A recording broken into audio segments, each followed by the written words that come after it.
Chapter 183. There was a mountain on the outskirts of Wangdu, Tiger Mountain. Tiger Mountain Road led up Tiger Mountain. The mountain road was flat but not straight, steep but not dangerous.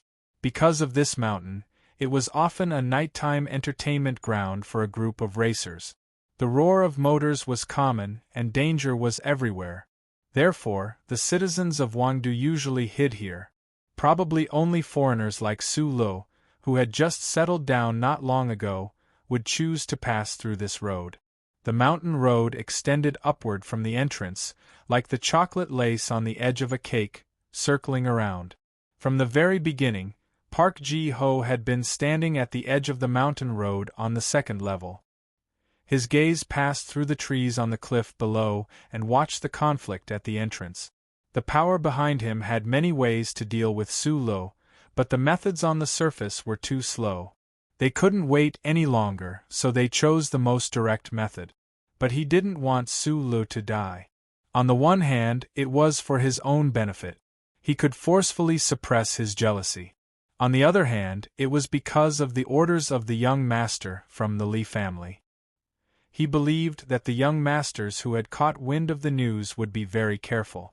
After all, under the glory of the first charter, if there was a vicious death in the capital, their parents wouldn't be able to clean up the mess. It would probably be a broken leg and lying in the hospital for a few months. Park Ji-ho rubbed his slightly messy blonde hair and thought about this in the night wind. There wasn't a trace of sympathy on his face, only indifference. That guy called Su Lo lying in the hospital for a few months couldn't affect the plan that he didn't really understand. That slightly messy blonde hair, in the night wind, looked like flowers that bloomed randomly in the mountains in late spring.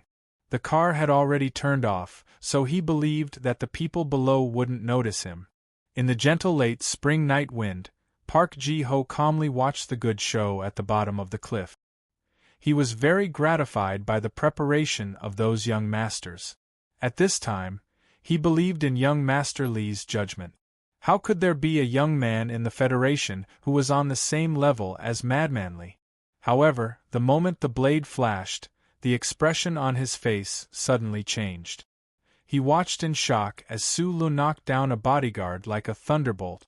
Park Ji-ho was well aware that although those young masters were good-for-nothings, the bodyguards that their families hired with a large amount of money were the real experts. During their interactions a few days ago, Li Qixiao's sharp eyes had pointed out that these bodyguards should be retired Special Forces soldiers from the military. But why was that bodyguard, who looked ruthless and tyrannical, not a match for Su Lo? Half of Park Ji-ho's heart turned cold. The saber light at the bottom of the cliff rose and fell. Everything returned to normal. Park Ji-ho had a vague feeling that the young second lieutenant had subconsciously raised his head to look at him. That pair of eyes were as cold and sharp as knives. Park Ji-ho shuddered slightly and stopped watching the battle. He turned around and walked towards his car. It would be very dangerous to stay here any longer. The bodyguards of these young masters were all experts. Although they used knives of different sizes and styles, there was a ruthlessness in their bones that showed that they didn't take human life seriously. In the chaotic battle, Su Li's back was slashed by a sinister military knife. The dark blue military uniform was torn apart, and the skin on his back was torn open. His flesh and blood were turned over, and blood began to seep out. Although the injury wasn't serious, it looked particularly terrifying. Until now, his feet had been steadily stepping on the concrete floor and only moved on a flat surface. Like the deep roots of an old tree, he channeled all his strength into his body, making each of his attacks more powerful and accurate than before. With a crisp sound of breaking branches, Su Lo stepped on the wrist of a bodyguard and directly broke his wrist. The bodyguard was cut in the leg and fell into a pool of blood, but he still didn't give up. However, Su Lo didn't give him any chance to sneak attack. At the same time he lifted his leg, the knife in Su Li's hand swung out like a whip, hitting the face of the young master closest to him with unstoppable force. He used the back of the knife, and with one strike, half of the young master's face was cut open. A few teeth and blood spurted out. That arrogant and gloomy face at the beginning was now only filled with fear, pain, and confusion. The confusion was because these young people in the Federation were used to being arrogant. For a moment, they didn't understand how the scene in front of them happened. Why did their bodyguards, who were so good at fighting, fall into a pool of blood one by one? Get lost. In the darkness, at the entrance of Tiger Mountain Road, the young second lieutenant held the saber in his hand. Blood dripped from the edge of the saber. He, who had been silent since he was stopped by the motorcade, finally opened his mouth and said the first word. These young masters were not idiots. The miserable cuts on the bodyguards' bodies had already explained too much. They reacted extremely quickly. Knowing that they had made a big mistake tonight, they did not leave any words to save their faces. They quickly helped the bodyguards on the ground up and returned to their sports cars. The Federation society was like this. The difference in strength was too big, and it was useless to say anything. These young people didn't abandon the bodyguards in the end, which was already considered to be relatively calm. However, their pale faces and slightly trembling bodies exposed their true emotions under Su Li's saber. Su Lu didn't pay attention to these people anymore. Although his back was burning with pain, he knew that these people were just knives used by others. The real character was still hiding behind. No, hiding above. He turned around and raised his head to take a look at the night sky above the cliff. When they stopped earlier, the radar and computer analysis in the black car had already shown on the holographic screen that there was a car above the mountain road. Until now, the car hadn't left. It was very clear that the owner of the car had been watching this scene with cold eyes. Su Lu took off his clothes.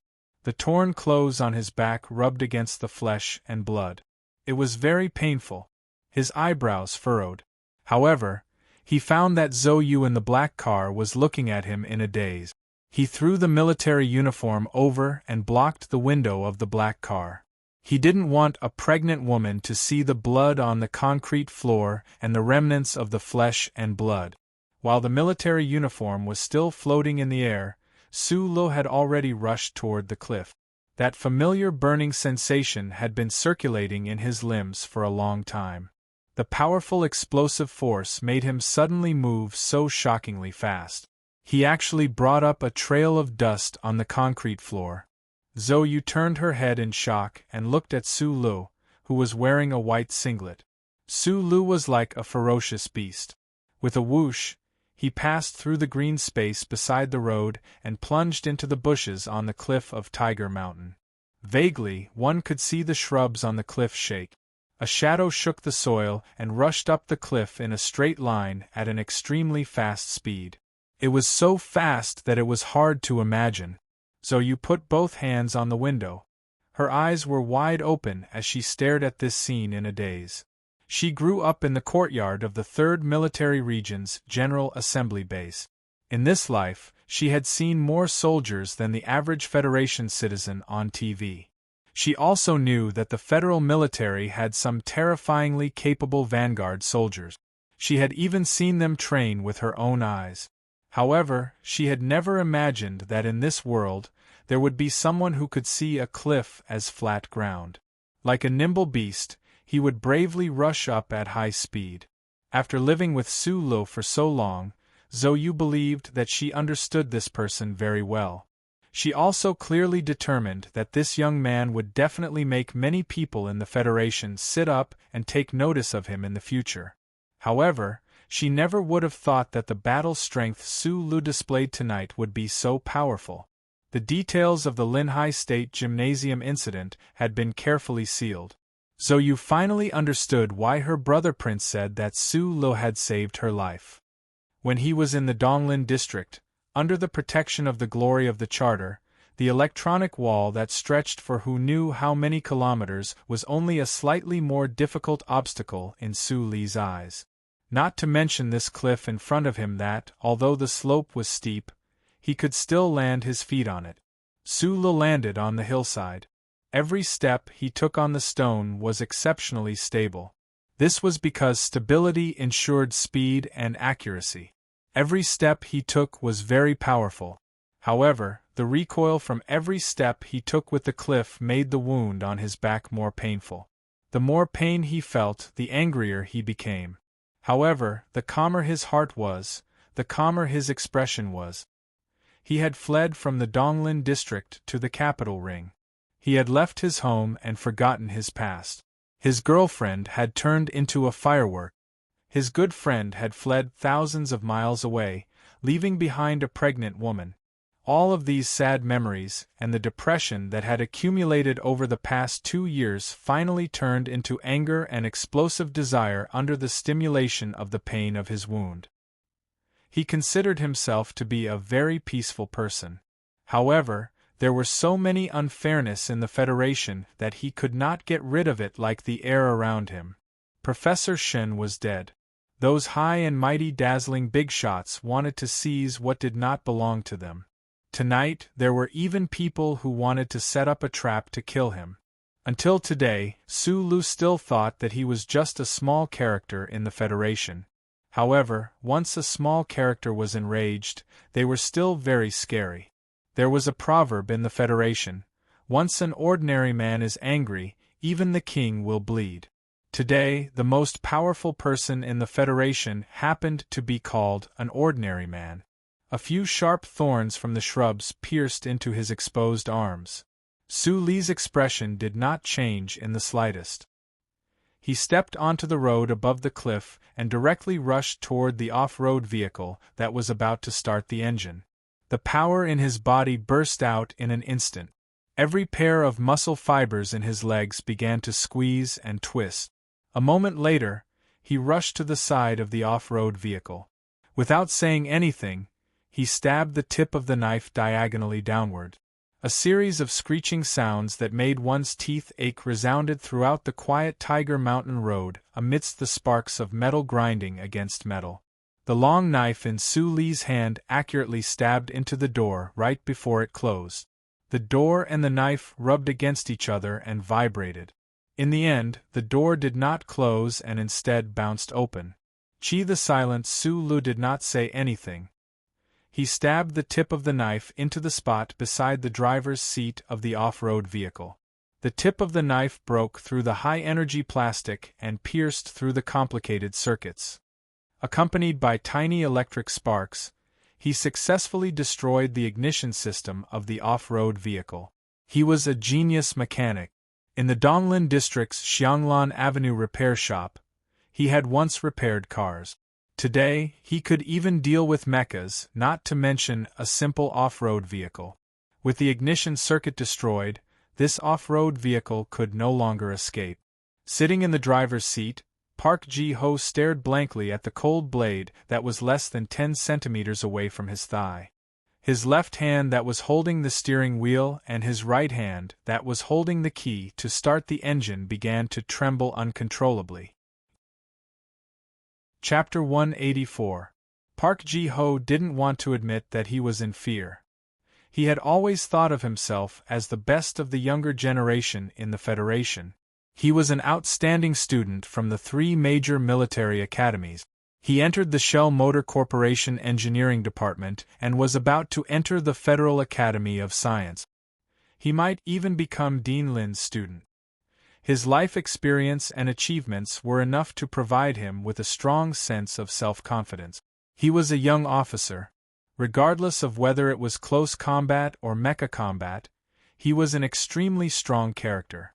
No matter how one looked at it, although the off-road vehicle couldn't move, he shouldn't be afraid. However, his slightly trembling hands made Park Ji-ho realize that he had developed a natural fear of the person beside him. Previously, when he stood on the cliff and looked down, he saw the snow-like gleam of the blade and the splash of blood. Su Li's strong strength, especially his calmness during the bloody battle, left a deep impression on Park Ji-ho. He even felt danger, which was why he chose to leave immediately. However, the opponent found him in such a short time and used a blade to cut off all his escape route. Park Ji-ho felt a deep chill. Especially when he thought of the rumor that night at the Linyuan restaurant, Even Madman Li couldn't beat this person. His two hands trembled even more violently. The two moons in the sky were all behind the clouds. Tiger Mountain Road was dark. Only the lights at the bottom of the cliff faintly illuminated the peace of the Wan family. The car door creaked. Park Ji-ho walked out of the off-road vehicle. He lowered his head and looked at the blade tightly held in Su Li's hand. He looked at the blood that was gradually turning into a thick paste on the blade. He took a deep breath and forced himself to calm down. How did you get yourself into such a mess? A smart person would know that in this situation, there was no point in saying such things, especially when Park Ji-ho's face was pale. However, Park Ji-ho still said it because he had to take a gamble. He had to see if this young soldier named Su Lu in front of him had the guts to do it. Who sent you? Su Lu looked at Park Ji-ho's blonde hair and lowered his head slightly. His grip on the hilt of his sword tightened. When he saw Park Ji-ho, he should be able to guess the power behind him. A smart person wouldn't ask too much, but he still did. Park Ji-ho smiled bitterly and said, "It's meaningless to ask these questions. Just now on the road, you didn't even kill those people who wanted to kill you. Naturally, you won't kill me. Since you won't kill me, I won't tell you anything. I just want to remind you that in front of a truly powerful force, you are just a small fry. No matter how good you are at fighting, as long as they say the word, you will be beaten into a hornet's nest." Su Li's expression did not change at all. His head was still slightly lowered. After a while, he said, "I've always wanted to be a law-abiding citizen, but unfortunately, the Federation did not give me this opportunity. When I was in my teens, I had already killed someone."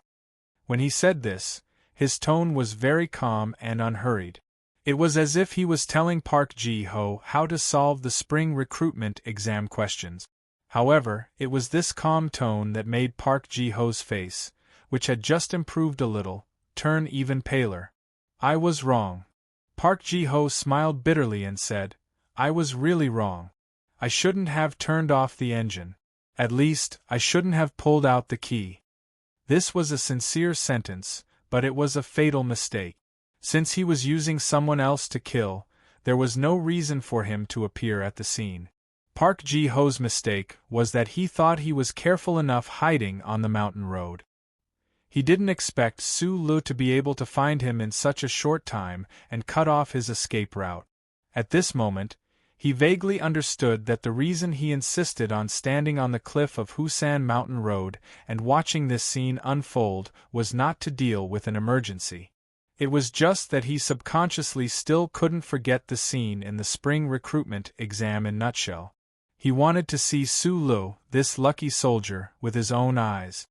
He wanted to see with his own eyes Su Lu, this lucky soldier, break his leg and roll on the concrete road in pain. Li Xiuzhu also made a mistake. He thought he had overestimated Su Lu, but he still underestimated him. Of the 7 big families in the Federation, the Li family was known for its meticulous planning. However, in the eyes of the Li family's legitimate successor, Su Lu, a small figure, was not a guy that could be deduced with common sense. Su Lu was an anomaly that broke into the upper circle of the Federation. He was as hard and stubborn as a rock. His strength did not lie in the Tai family, nor did it lie in the son-in-law of the Minister of National Defense. It lay in the knowledge in his mind and the strength in his body. The pale-faced Park Ji-ho muttered to himself that he was wrong. However, his slightly lowered eyes became calmer and calmer. He didn't know if Su Lu in front of him would suddenly make a move, but he knew that if he really dared to say anything, what awaited him in the future would still be a dead end. His hands trembled at his sides as if out of fear. However, in reality, he knew that he was only trying to make his hands appear more natural. There was still a few centimeters of distance between him and the pistol at his waist. With his fastest draw speed and shooting results in the military academy, Su Lu in front of him, even if he really had the terrifying strength of Madman Li, only death would await him. Su Li's head was also slightly lowered. He didn't notice the hidden changes in Park Ji-ho's eyes. He also didn't notice that Park Ji-ho's expression had gradually calmed down. This was because in the mine in the Donglin district, Uncle Feng Yu had reminded him more than once that in this kind of situation, he only needed to stare at the opponent's hands. Park Ji-ho's trembling hands suddenly moved. He leaned to the side like lightning and pulled out the pistol he always carried with him. Su Lu also moved. The long knife in his right hand chopped down, and the light of the knife lit up. This was a good sharp knife. Park Ji-ho's right hand, accompanied by a spurt of blood, separated from his wrist. It fell to the concrete floor together with the pistol that glowed with a metallic luster. This outstanding officer of the new generation of the Federation, with a bright future, quietly looked at his wrist that was as neat as a broken branch. He looked at the gurgling blood on it. He looked at the dazzling white bone and the threads of flesh on his broken wrist. His brows furrowed. Park Ji-ho didn't understand why Su Li's knife was so fast. Why did he dare to swing it over so unreasonably? Could it be that, from the very beginning, the opponent had already made up his mind to kill him? At this moment, he didn't think that he was the one who wanted to pull out his gun and kill Su Lu. It was only at this moment that the clear and maddening pain from his broken wrist transmitted into his brain. It made him feel so much pain that he wanted to die.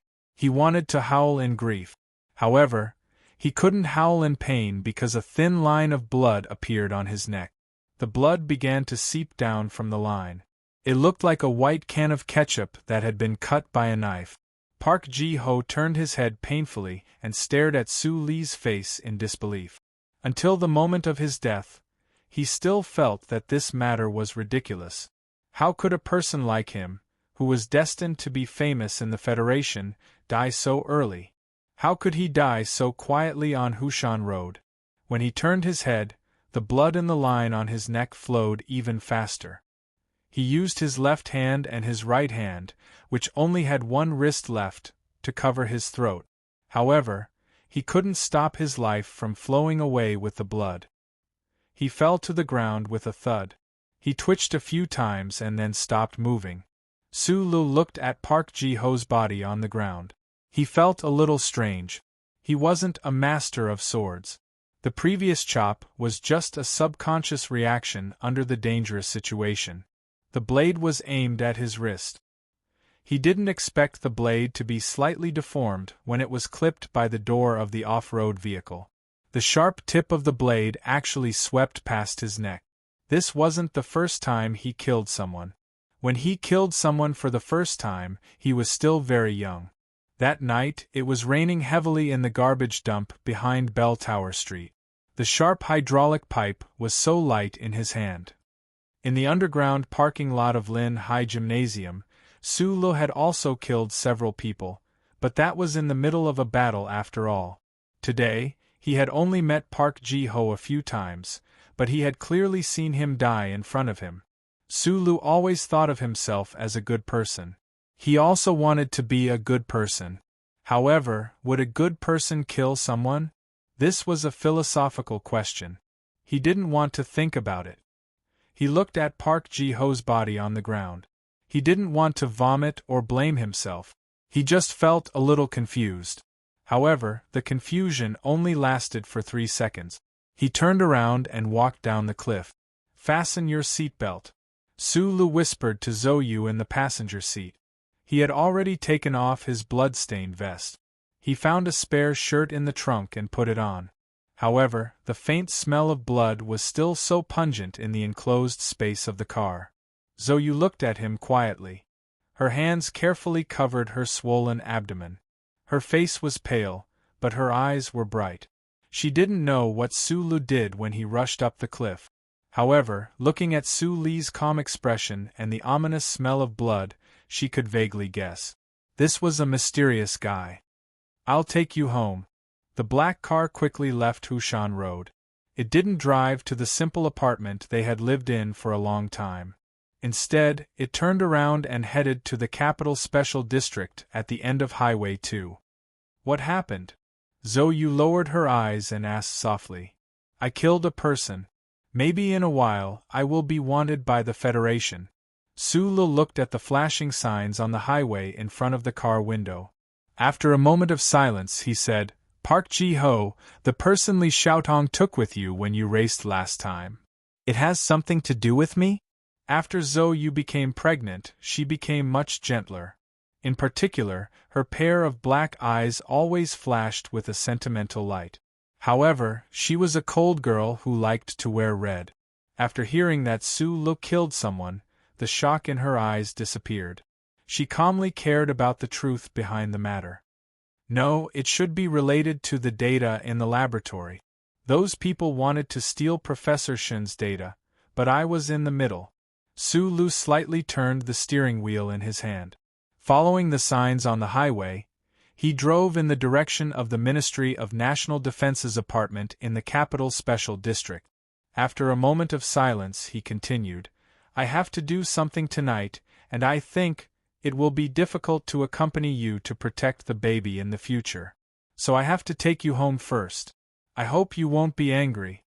It was rare to hear Su-lu joke about protecting the baby in his sentence. Zhou Yu's expression didn't change at all.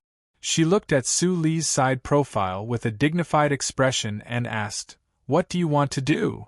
Where does Li Xiaotong usually go at night? After hearing this, Zhou Yu's eyebrows instantly furrowed tightly. Her hands nervously covered her abdomen. She sighed and said, My stomach is a little uncomfortable. Accompany me to the hospital first. Chapter 185. The harsh and seductive Zhou Yu, the quiet and peaceful Zhou Yu, the red windbreaker wearing Zhou Yu, the cute maternity dress wearing Zhou Yu, they were all Zhou Yu. After hearing Zhou Yu's somewhat abrupt request, Su-lu fell silent. He was not stunned by the silence, but instead, the corners of his mouth drew back, revealing his neat white teeth as he laughed heartily. To a Donglin orphan like Su-lu, the Federation was a cold world filled with the smell of money and the smell of metal and machinery. However, it was always good to have someone concerned about his life and death. Zhou Yu had subconsciously said this because she was worried about Su-lu. Su-lu understood this concern and shook off his previous gloominess. He said very seriously, Thank you. Other than, thank you, Su-lu did not say anything else in response to the concern of the eldest daughter of the Zhou family. He stared unblinkingly at the road in front of the car that stretched endlessly in the dark night. His calm expression revealed a sense of determination. The silence in the car lasted for a long time. Zhou Yu's eyelids were lowered slightly, her eyelashes resting lightly on her fair skin. She knew that although this fellow beside her looked quiet and optimistic, in reality, there was always a stubbornness in his bones that no one could understand. As long as he had decided on something, there was probably no one in this world who could stop him. The Zhou Yu of the past would definitely not have cared about Su-li's life and death. To the her of that time, Su-lu was a completely insignificant character in another world. However, after dozens of days and nights in the Wangdu apartment, even two stray cats in a junkyard might have developed some feelings of mutual support, let alone two real people. Thus, Zhou Yu decided to help Su-lu analyze some things and see if she could help him. We need to understand why the Li family would think of dealing with you to ensure the flow of the laboratory data. The development of the new generation of mecha is definitely a top priority for the federal military right now, but the Iron Calculator is a financial magnate of the Federation. It is impossible for him to suddenly switch over to the field of technology. Her gaze slowly turned to Qingqiu, who was passing by quickly at the side of the window. She said, In the eyes of those people, you are just a nobody. There is no reason for them to do anything to you. Unless the Li family misjudged my relationship with you and were worried that you would hand over the data from the laboratory to my father or the Tai family. Seeing that Su-lu didn't answer, Zhou Yu was silent for a moment before she suddenly said, The Li family has always been secretly supporting Jingzhou's Governor Ross and Senator Macklin. It just so happens that they are at odds with the Tai family. I think this matter shouldn't be that simple. Sulu narrowed his eyes slightly. The smell of blood on his body had been diluted by the automatic air conditioning device in the black car, but at this moment it seemed to have thickened a little. In the past, our analysis should have been that the Federal Academy of Science wanted to take the credit for the development of the new generation of mecha. Now there is another Lee family. So you didn't sense the change in Su Lee's mood. She frowned slightly and said, "In the presidential election, Dean Lin is indeed a variable." If Su Lu knew that Zhou Yu's analysis of the current situation was so close to the truth, he would definitely be very impressed by this young unmarried mother's political sense. Since the beginning of puberty, the woman that the madam of the Tai family had nurtured with countless afternoon tea sessions. Under that arrogant and cold face, bits and pieces of wisdom regarding politics would always gather together and become some kind of asset. However, at this moment, Su Lu no longer cared about the political strife and schemes of so many of the Federation's upper echelons. He was a small fry, so he had his own way of doing things. So, he only suddenly opened his mouth and asked again, "At night, where does Li Xiaotong usually stay?" Seeing that Su Lu didn't seem to care much about her analysis, a trace of displeasure flashed through Zhou Yu's eyes. She said calmly, "If the laboratory data you want to take back is really related to the presidential election, I advise you to let go. The Federal Academy of Science and Li family. This is the perfect combination of knowledge hegemony and the magic of money. And if it is as I have guessed, and it is related to the presidential election," she looked at him coldly, "you are like a toad blocking the highway. You won't be of any use at all. Besides, what's the point of you looking for Li Xiaotong?" She sighed softly. Speaking from the bottom of her heart, she had long developed feelings of admiration towards Su Li's calm and sincere personality that hid an infinite amount of ruthlessness. However, the Federation only cared about strength. Money, status, power, and even influence in the military were all real strength, but they never included personal martial strength. Unless that person's personal strength was like that of the military god from the Lees of Philadelphia, who was above all rules. No matter how good Su Lu was at fighting, at the current stage, he was still countless galaxies away from the high and mighty seven great families and the colossal Federal Academy of Science. Even Lady Tai will remain silent on this matter. First of all, you are not a member of the Tai family. Second of all, this is the Li family's plan. She may be able to sense the enormous benefits involved, but she won't so easily make a decision that will destroy the other party's plan. The seven great families of the Federation have coexisted for tens of thousands of years. They don't rely on annual wars, but rather on mutual compromise and coexistence. In the end, they are people of the same world. Although they may choose different partners in the political world, they won't easily start a war because of these differences. The seven great families of the Federation have at least had a few hundred years of peace. It is not uncommon for them to marry each other. You are Su Lu. You are an insignificant person. Your surname is not Zhong, nor is your surname Lin, nor is your surname Si. How can you possibly contend against the Li family? If you are really my man, perhaps this matter can still be turned around. I don't mean that you might be able to steal back the data in the laboratory, but I mean that you won't be dragged into prison because of this matter. Zhou Yu didn't hold anything back anymore. She directly analyzed all the possibilities for him to hear. Su Lu listened silently, but his expression didn't change at all.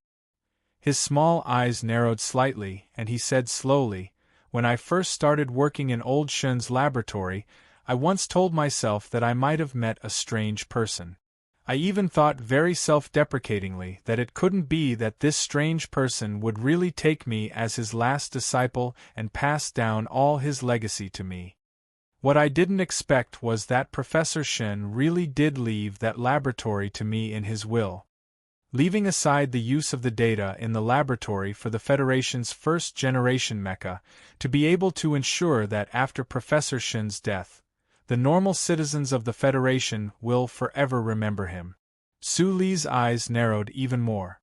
He said, "Even if there were only a few pieces of paper in that laboratory, I wouldn't let anyone snatch those pieces of paper away."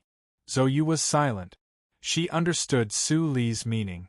It was just like the famous saying from the distant imperial dynasty tens of thousands of years ago, "The monarch treats me like a country scholar, so I return the favor like a country scholar." This saying was actually not very accurate to describe Su Li's current mood, but there wasn't much of a difference in his emotions. Towards the old man's unwarranted trust and great trust, other than unhesitatingly persevering, there was no other way. The 7 great families of the Federation and those politicians could play politics, compromise or give in to each other. They would give you some leeway here and seek tacit benefits elsewhere. These were all methods. However, Su Lu didn't have the qualifications to play these games, nor did he have such thoughts. He had no way out, so he could only continue forward. The black car stopped at the side gate of the West Mountain compound of the Ministry of Defense. In the shadows, fully armed soldiers were standing guard, but no one cast a glance at the car. Zhou Yu put down the phone, turned her head and looked deeply at Su Lu. She said, "When an ordinary man is angry, he has to have a reason to be angry and know when to advance and when to retreat. Although Park Ji-ho is one of his people, this matter isn't necessarily his doing." Su Lu was enlightened. He lowered his head and said, "Understood. Don't worry." Zhou Yu sighed. She vaguely saw a figure walking out of the West Mountain compound. She knew she couldn't stay here any longer. She softly said an address, then looked seriously at Su Lu and said, "You have to remember, my due date is still a few months away. Since you promised to take care of me, you have to come back safely." Su Lu smiled and didn't say anything. However, in his heart, there was a hint of sadness that he hadn't felt for a long time.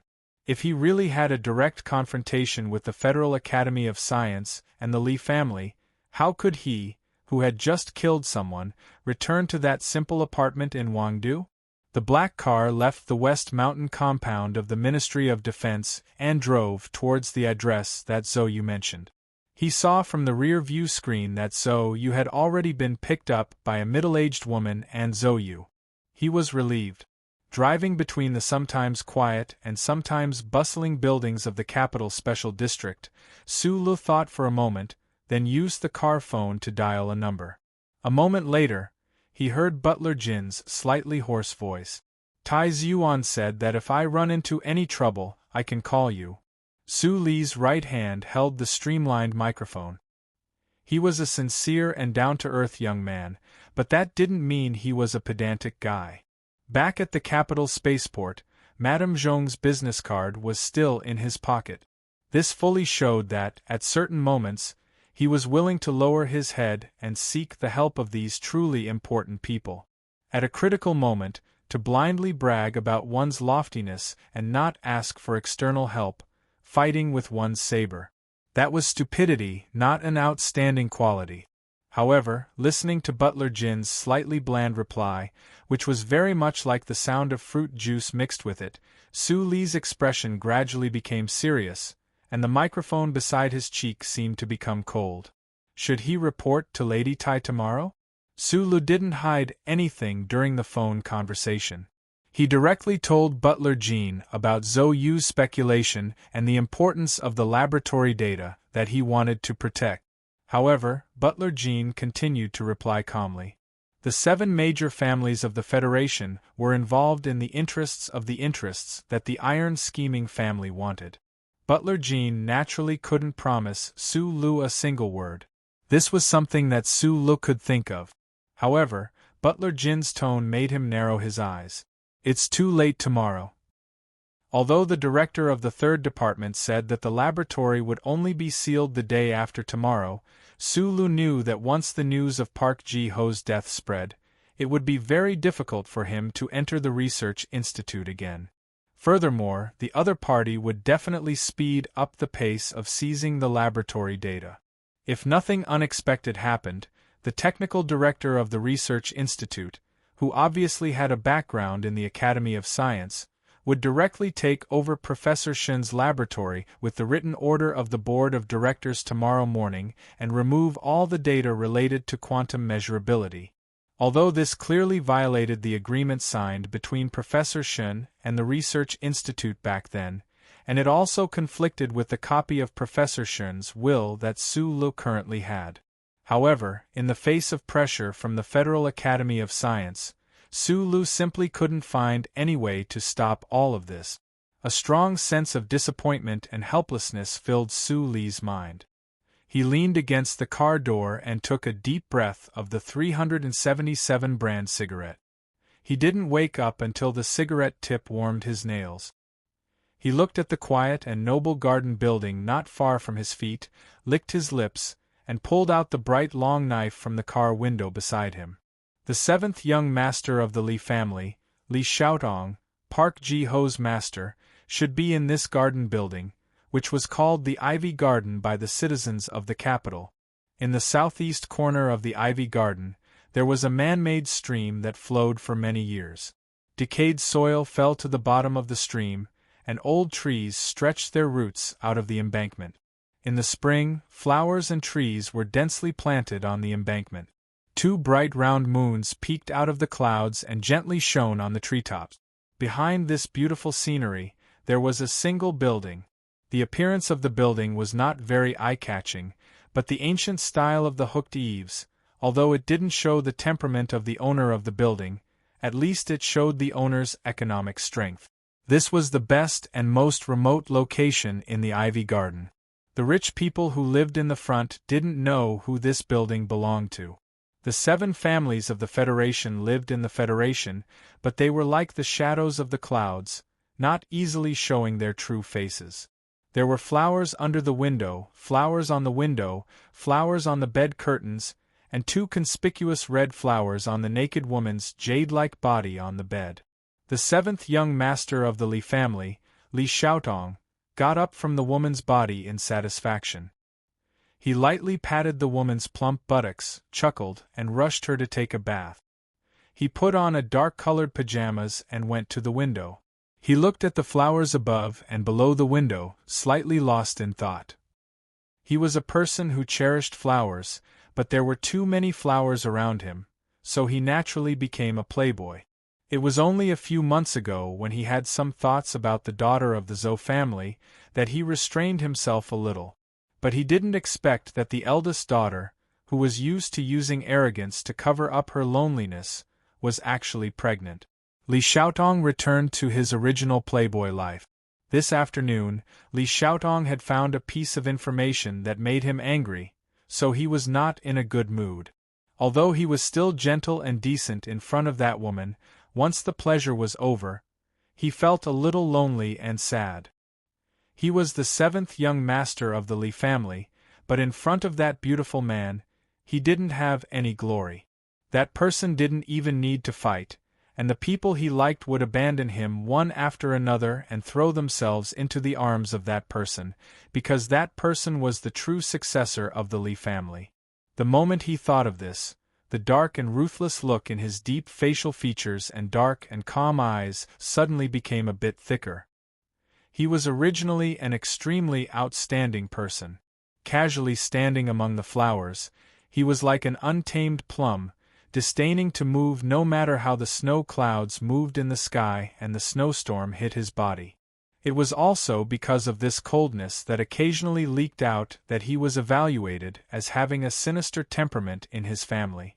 Just that he looked a bit sinister, but what did that have to do with his temperament? Li Xiaotong frowned and thought, then laughed self-deprecatingly.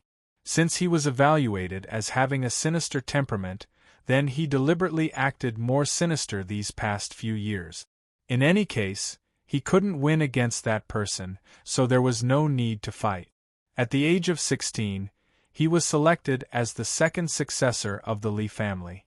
At that time, Li Xiaotong was so well regarded, but after being suppressed for so many years, he knew that he wasn't that person's opponent, so he simply gave up. With the Li family's inexhaustible wealth, he wandered around the nightclubs of the major planets of the Federation, driving that silver wraith lonely and lonely. Li Xiaotong silently sat on the sofa by the window, slightly raising his head, looking at the bright moon outside the window and the short flowers and trees on the windowsill.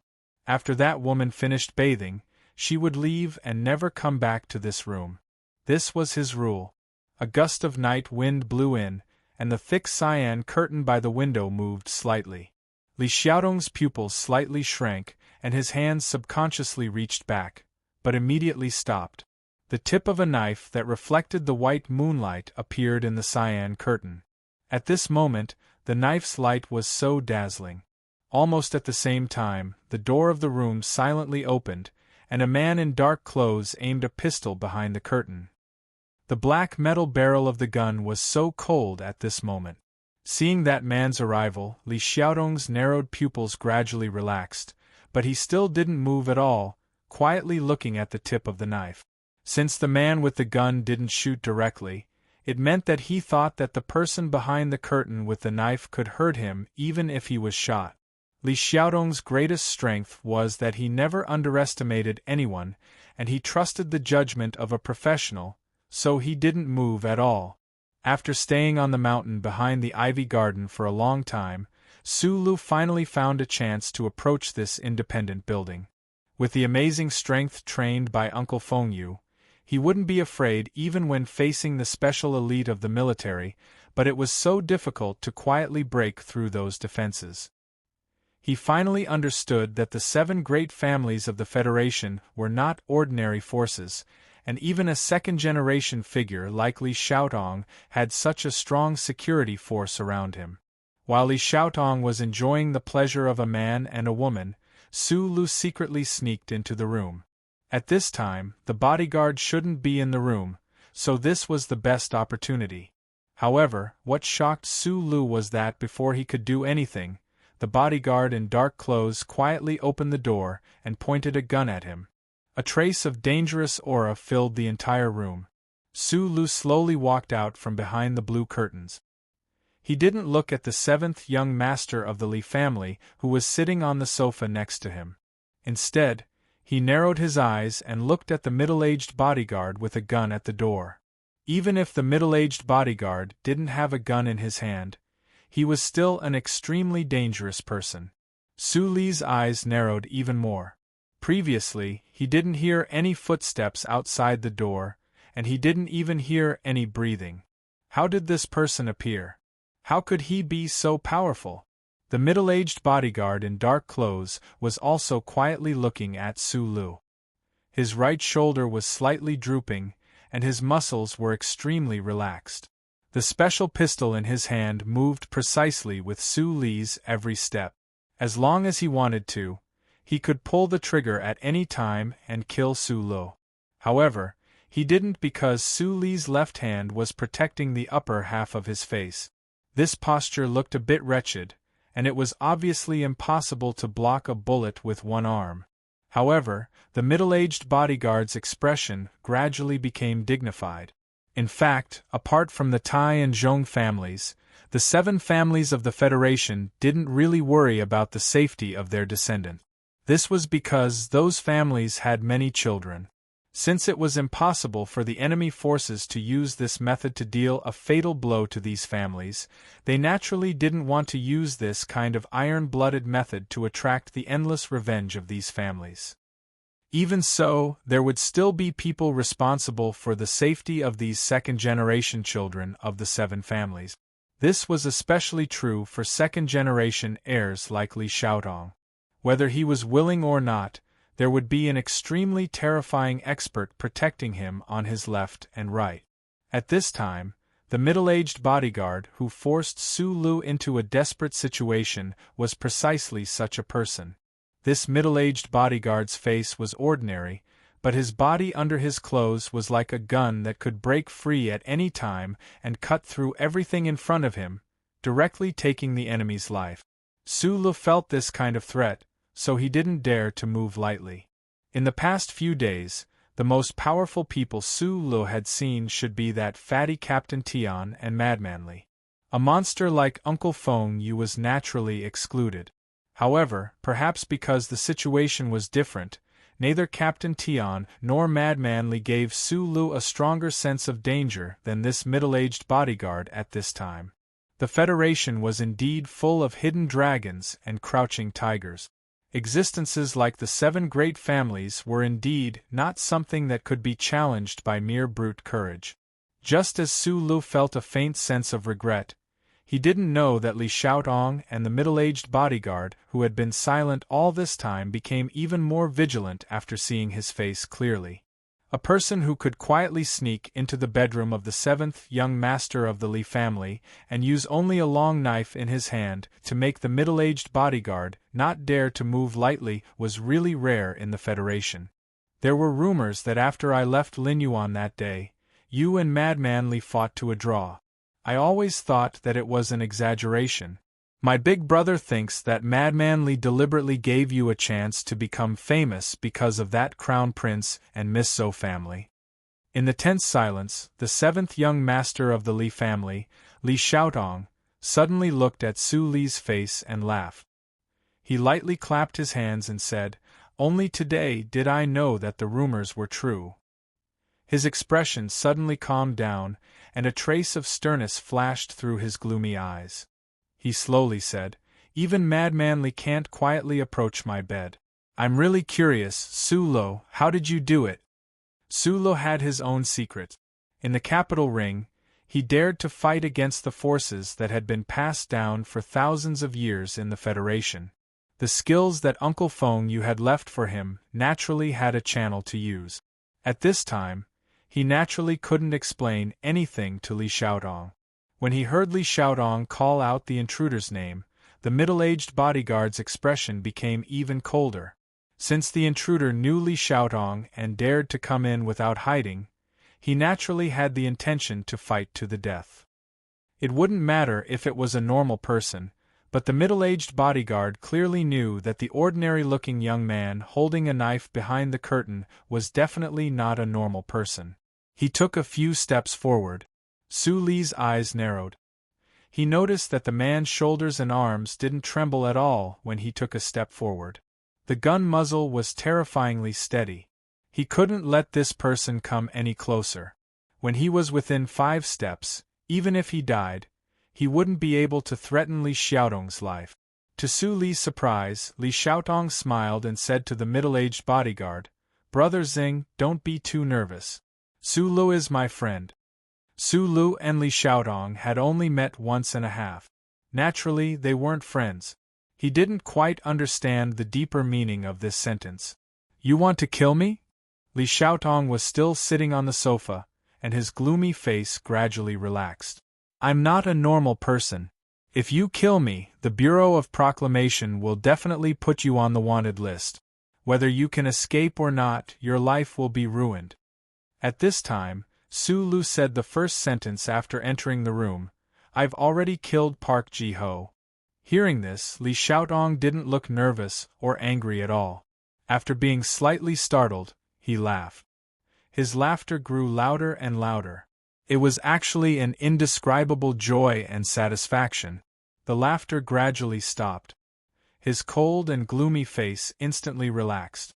He said calmly, "Good kill. Today's writing is smoother. 2 chapters of 6,700 words are posted together. I hope everyone likes it. It's like a singer." About the monthly votes, sigh. This month, everyone is really fierce. It's too scary. Countless spears pointed at the sky. With just a slight pause, there are bloody holes all over the body. Old Duan is especially fierce. He explodes so fiercely. I also feel good watching. The problem is that he kicked me down. It's very painful. After saying so much, I'm still tirelessly begging everyone to support me with monthly vote. Only those who like it can vote. Hand over fist, bow. Throw me the monthly votes, guys. Chapter 186. Li Xiaotong stood up from the sofa and took out a file folder from the drawer beside the bed. During this process, the long knife in Su Li's hand rotated along with his movements.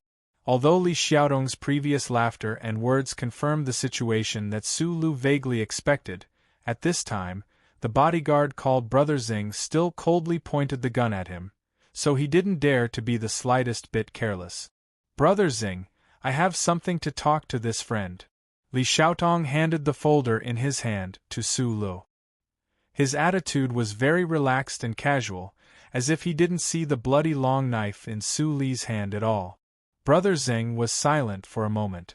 The peerlessly sharp spear-like aura in his clothes slowly faded away. He nodded slightly at Li Xiaotong and replied with a hoarse and strange trembling voice, "Yes, young master." Su Lu watched the man put down the gun and leave the room. His mind was really relaxed, and he took the folder in Li Xiaotong's hand. The dangerous smell of this bodyguard called Brother Zing was too strong, sometimes like a gun, sometimes like a lion, which made people's hair stand on end. There were several photos and an audio file in the folder. The photos should have been taken secretly from a distance. The content was in a high-rise building in the capital. The blonde Park Ji-ho was talking to a man. The person who took the photos should be very far away from the building, so the faces of Park Ji-ho and the man in the photos were very vague. But even so, he could vaguely feel the extraordinary momentum of the man, especially the blurry facial features, which were extremely handsome. Su Li's heart moved, and he guessed who the man was. The audio file was a piece of eavesdropping data mixed with electric current noise. Su Li lowered his head and listened carefully before taking off his earpiece. He narrowed his eyes and looked at Li Xiaotong, who was sitting back on the sofa. Li Xiuzhu, the vice president of the Sanlin United Bank, and also my big brother. Li Xiaotong's face was gloomy as he said, Park Ji-ho was one of my men, but he was with him. That's why I said you did the right thing. At this time, Su Lu maintained his silence. Looking at the second generation of the 7 great families in front of him, his heart gave birth to a heavy sense of vigilance. The contact between Park Ji-ho and the young master of the Li family was completely investigated by this person. He just didn't know how he was able to take these photos and eavesdrop on his conversation. While Su Lu was looking at Li Xiaotong was also thinking quickly. His childhood experience had made him develop a very good habit. He would never look down on anyone. Although he had expressed his disdain for the crown prince of the Tai family in his conversation with Park Ji-ho at the intersection of Green Mountain, it was actually just a cover-up. The Tai family had the longest history, the highest status, and the most secretive power among the 7 great families. How could Li Xiaotong not pay attention to Tai Ziyuan? He was different from his big brother, who was used to looking down on everyone in the world as trash. He only had Lin Banshan in his eyes. This young man with a knife in front of him, under the double pressure of the Federal Academy of Science and the Li family, still dared to fight back. Moreover, his counterattack was so sharp. He killed Park Ji-ho and went straight into his bedroom. If Li Xiaotong paid attention to Su Lu in the past because of the relationship between Tai Ziyuan and Su Lu, then after tonight, he decided to pay more attention to Su Lu. After calculating, Li Xiaotong didn't hesitate at all. With the decisiveness and straightforwardness of a businessman making a bet, he said directly, "Let's cooperate." Su Lu looked at the 25 or 26 years old young man in front of him. His 2 straight eyebrows, which were like flying knives, frowned and said, "I don't understand. What does the 7th young master of the Li family need from me? And what can you give me? Park Ji-ho betrayed you because the young master of the Li family could bring him more benefits. What benefits do you get from cooperating with me? After all, you are a member of the Li family. I heard that recording and know that right now, the Federal Academy of Science wants to get the data in the laboratory. I hope that you can stop all of this." Li Xiaotong said, "Those data are important to the Federation's new generation of mecha. I don't care, but that big brother of mine cares a lot. Because once the Federal Academy of Science really wants to take a stand in the presidential election, the pairing of Governor Ross and Senator Macklin will have a higher chance of winning. If Li Xiuzhu succeeds in this matter, for him, it will naturally be of great benefit." Hasn't the Li family always supported them? I don't even care who becomes the president of the Federation. Li Xiaodong's expression darkened.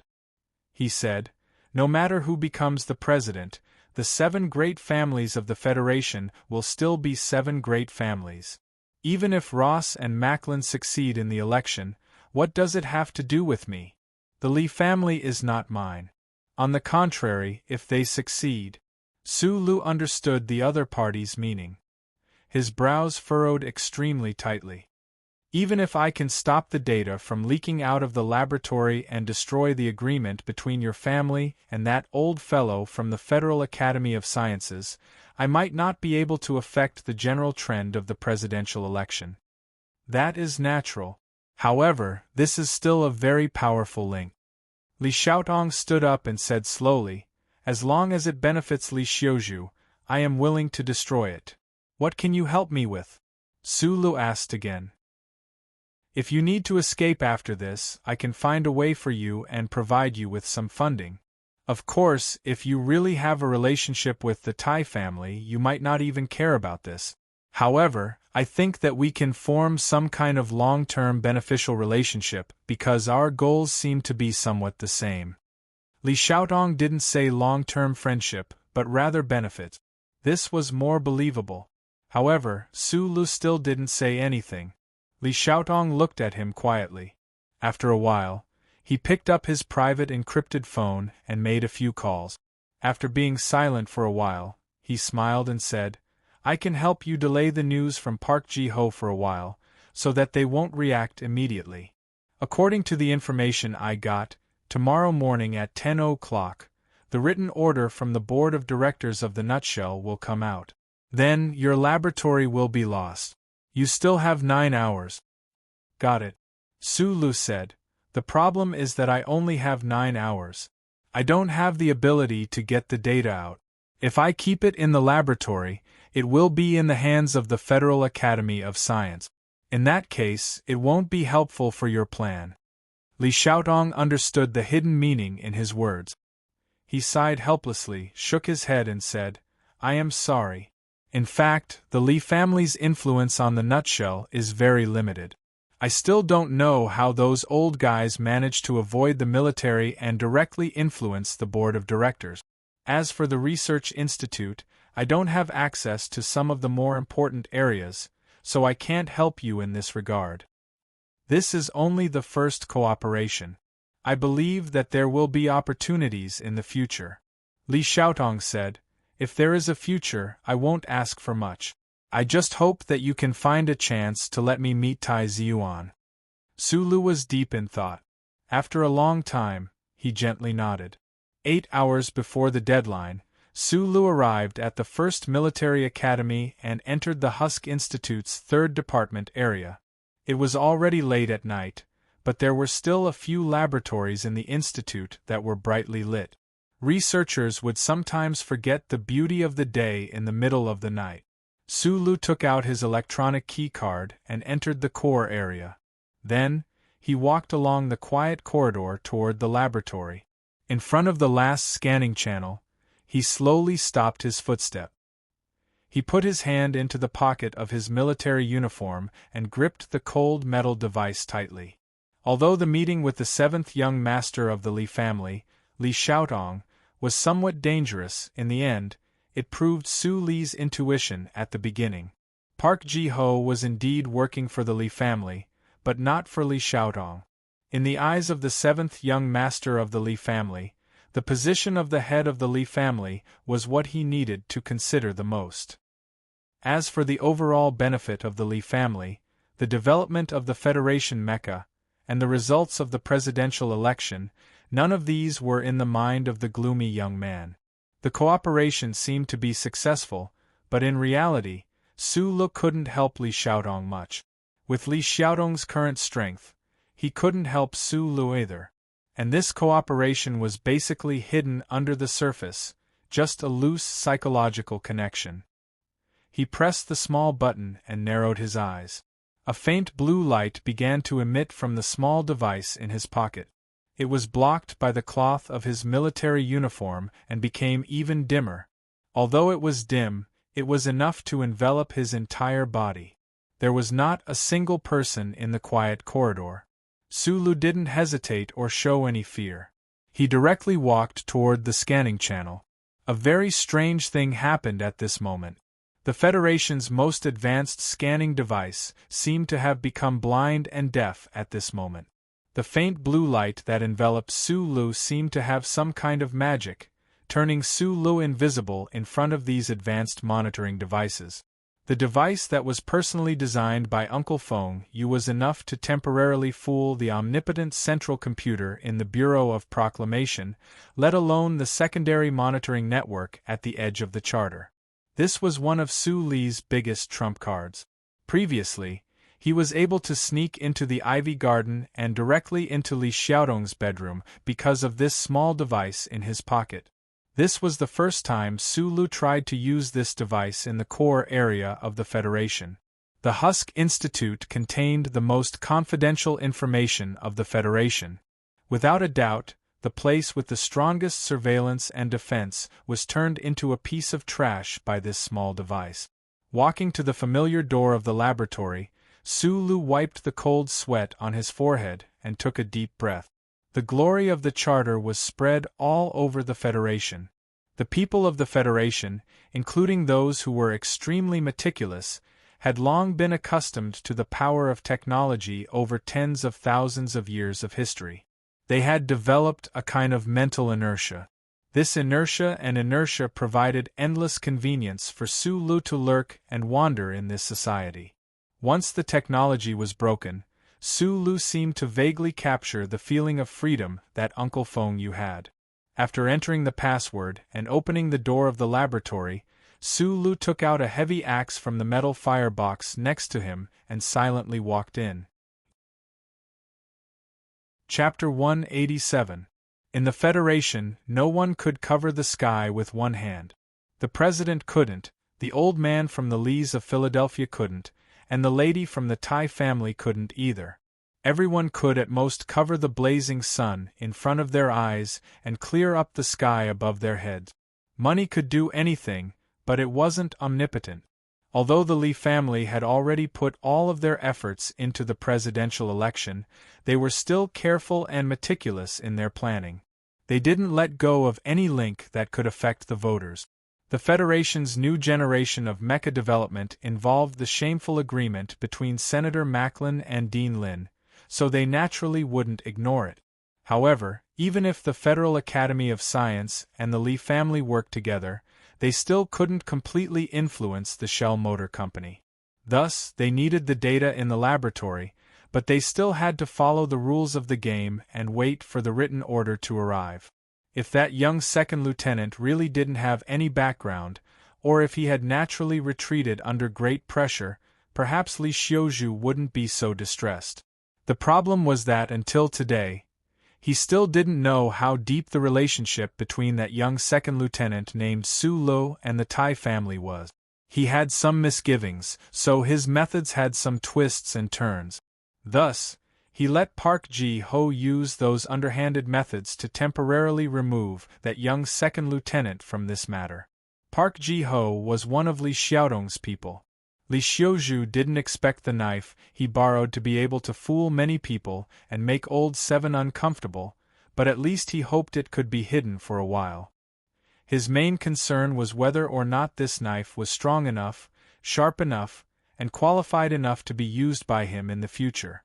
When his secretary told him of Park Ji-ho's death, he was sitting on the sofa by the window, looking at the thousands of lights below.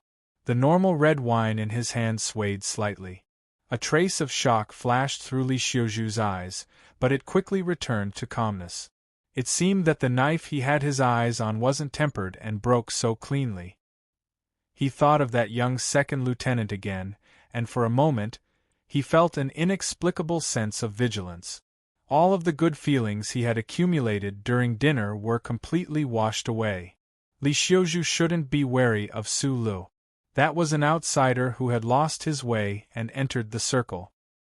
He didn't have any foundation to speak of, and even more so, he couldn't be a threat to him. Even if the other party knew about their plan from Park Ji-ho, there was no time to stop the sealing of the laboratory tomorrow morning. The problem was that it was already 2 o'clock in the middle of the night. After the police found Park Ji-ho's body, they estimated that he died at 9 o'clock last night. Lee Xiaoju didn't have the habit of contacting his subordinates directly. Since it was a secret plan, Park Ji-ho wouldn't report it after it was done. Therefore, these few hours of idle time did not attract his attention. However, Park Ji-ho was dead. He should have been the first to know the news, but it seemed that some people had delayed it for a few hours. What can I do in a few hours? His extremely handsome face gradually turned cold as he gently turned the wine glass in his hand. Suddenly, he laughed self-deprecatingly and shook his head. After making a phone call, he no longer cared about this matter. Although the young second lieutenant was an unexpected variable, it couldn't affect the overall situation. That guy named Su Lu couldn't have stolen the data from the Husk Institute's laboratory. This had nothing to do with ability, but with the system. The Federation's system was always stronger than an individual's ability. The soft and pleasant sound of electric current was very clear in the quiet laboratory. In the Federation's cutting-edge technology laboratory with low-noise technology, if it weren't for Su Li's amazing hearing, he probably wouldn't have been able to hear this music-like sound. The index tree and data axis on the holographic screen quickly flipped, and the schematic of the file shredding continued to operate. Su Lu had already taken off his military uniform. His hands quickly entered the operation instructions on the holographic screen desktop. Beads of sweat covered his forehead. The design drawings and data model of the electron jet had basically been destroyed. This part of the data was the result of his recent cooperation with Professor Shin.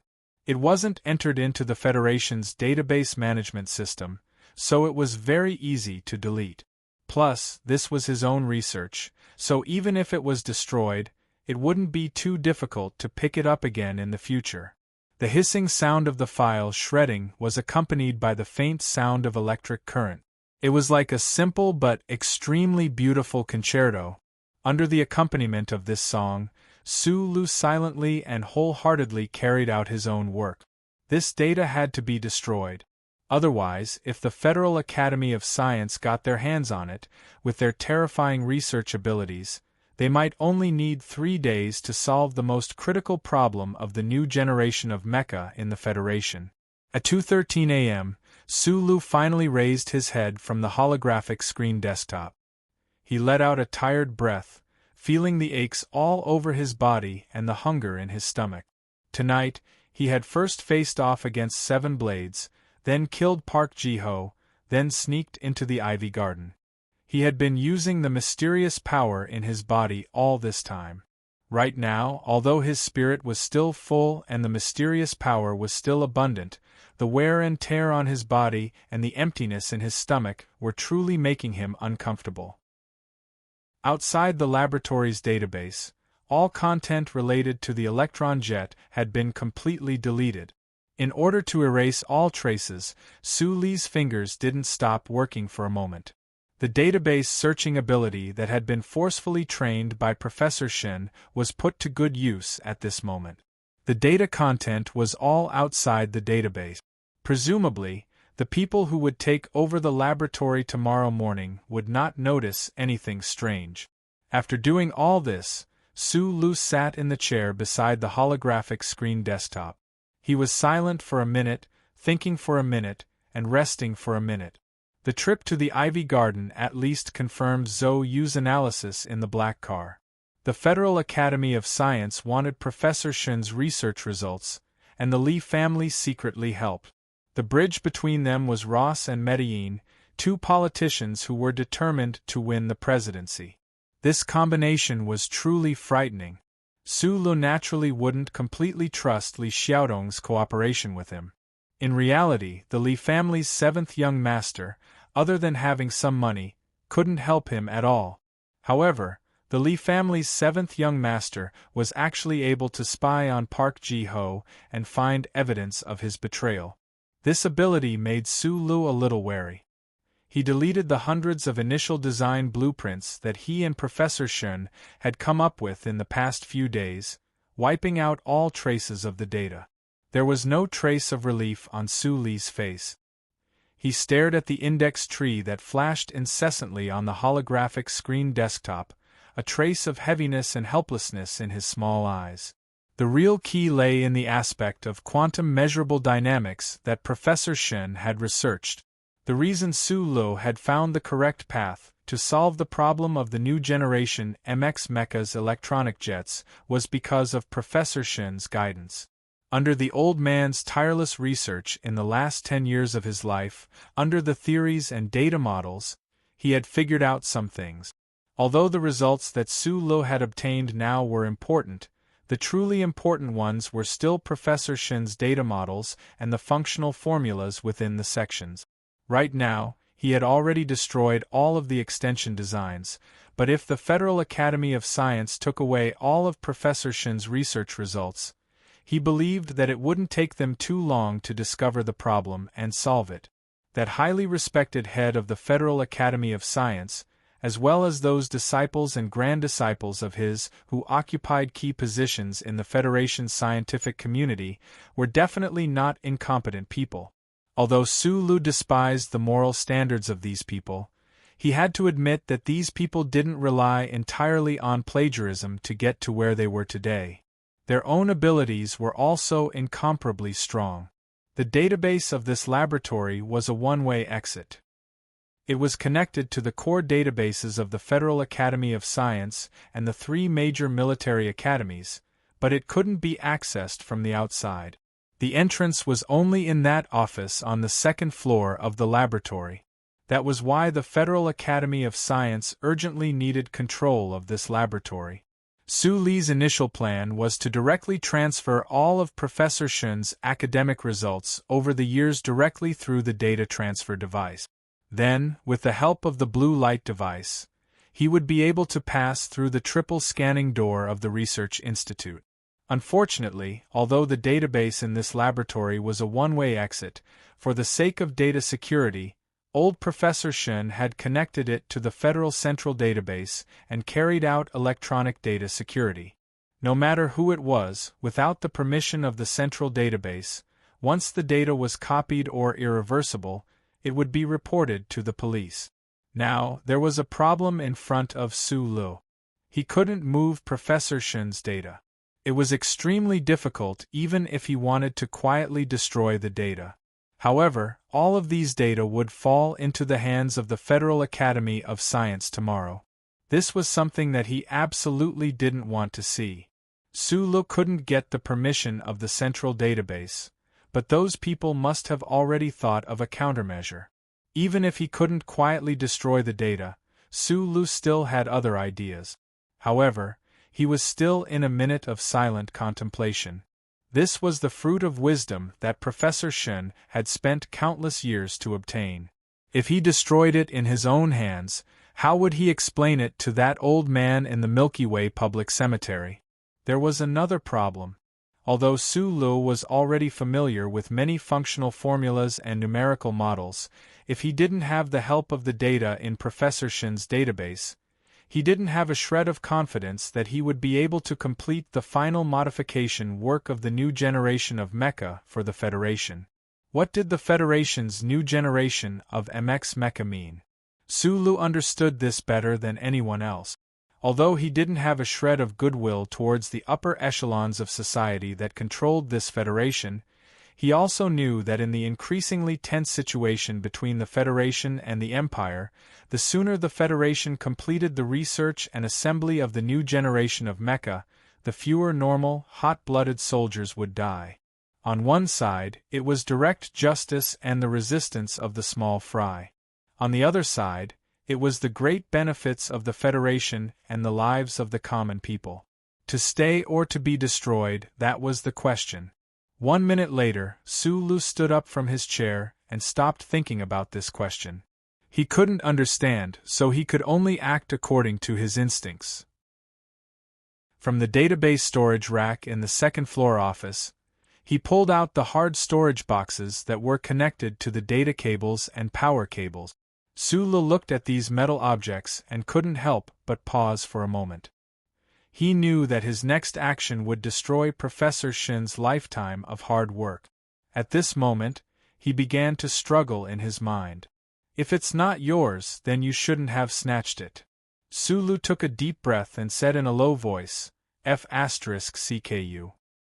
He spat on his hand, raised the heavy peace axe in his hand, and smashed it down viciously and decisively at those data storage boxes. Chapter 188. When Sulu made up his mind to do something, no one could stop him.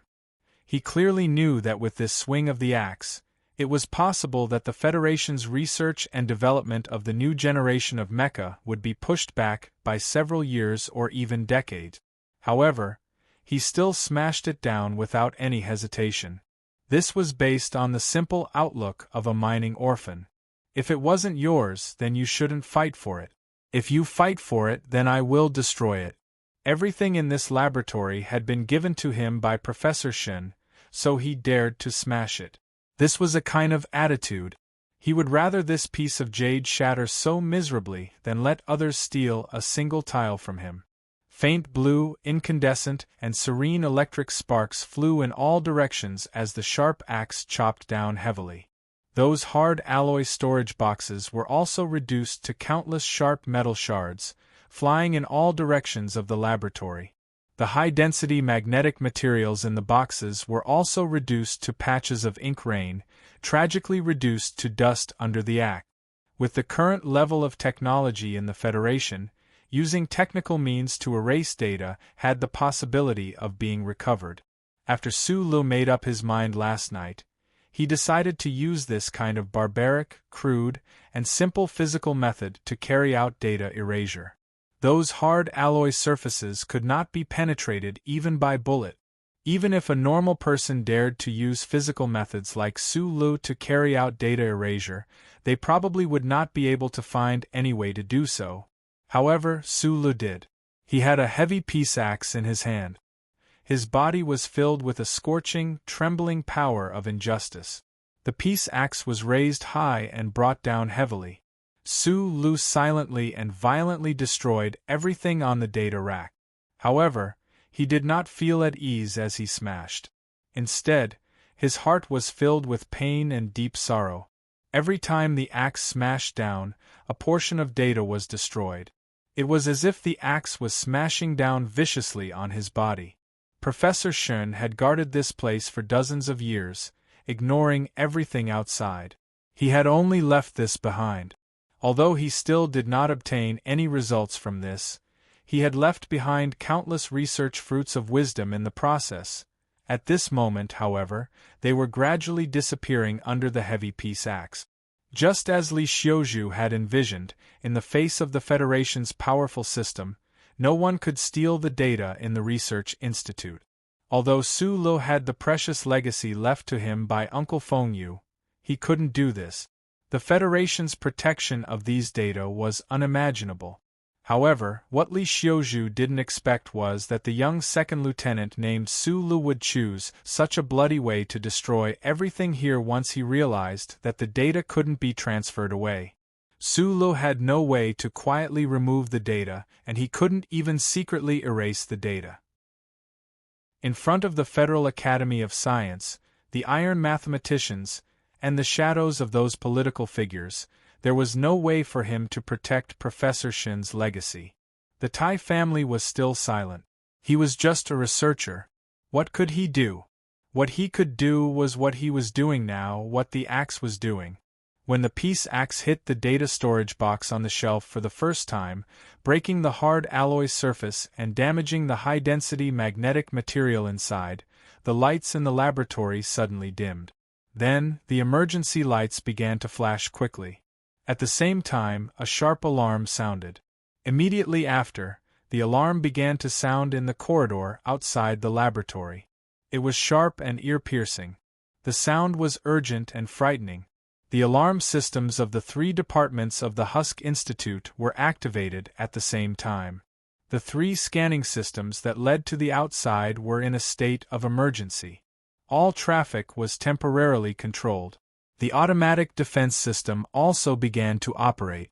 The researchers who were still in the laboratory followed the instructions of the central control computer and walked out of the door of the laboratory. They looked at the alarm lights in the corridor in confusion. When they realized that it wasn't a fire alarm, they couldn't help but be confused. What happened? Why did the alarm sound so shrill? Immediately after, a series of rapid and dense heavy footsteps came from the end of the corridor of the research institute. A group of fully armed military police wearing dark-colored bulletproof vests ran over with serious expressions. They quickly surrounded the door of one of the laboratories. It was only then that the researchers noticed that the door to the lab was still closed. It was like it was in another world. That was old Professor Shin's lab? The military police had already connected to the intercom outside the laboratory, but there was no response from inside the laboratory. Only a series of heavy thumping sounds could be heard. It was as if a monster was smashing something in the laboratory. The leader of the military police frowned, waved his arms, and prepared to launch a strong attack. Su-lo heard the alarm, but he didn't stop his actions. He even knew that the fully armed military police must have surrounded the laboratory at this time. Therefore, his movement of the axe became faster. Smash it! The shameless academic leader of the Federal Academy of Science had already made Professor Shin silent for a long time. How could he let him do it again this time? Professor Shin, who was lying in the grave, would probably support his actions. He would rather destroy all of this. One day in the future, there would be some great people in the Federation who were willing to guard this small building for decades. They would once again discover the things that Professor Shin had researched. Although it would be a little later, it was better than handing over these beautiful data models and functional formulas to those shameless people and using them as tools for their pursuit of fame and fortune. With a bang, the peace axe slammed into the ground, splashing out a few sparks. Su-lo gasped for breath. He didn't have time to wipe the sweat from his forehead.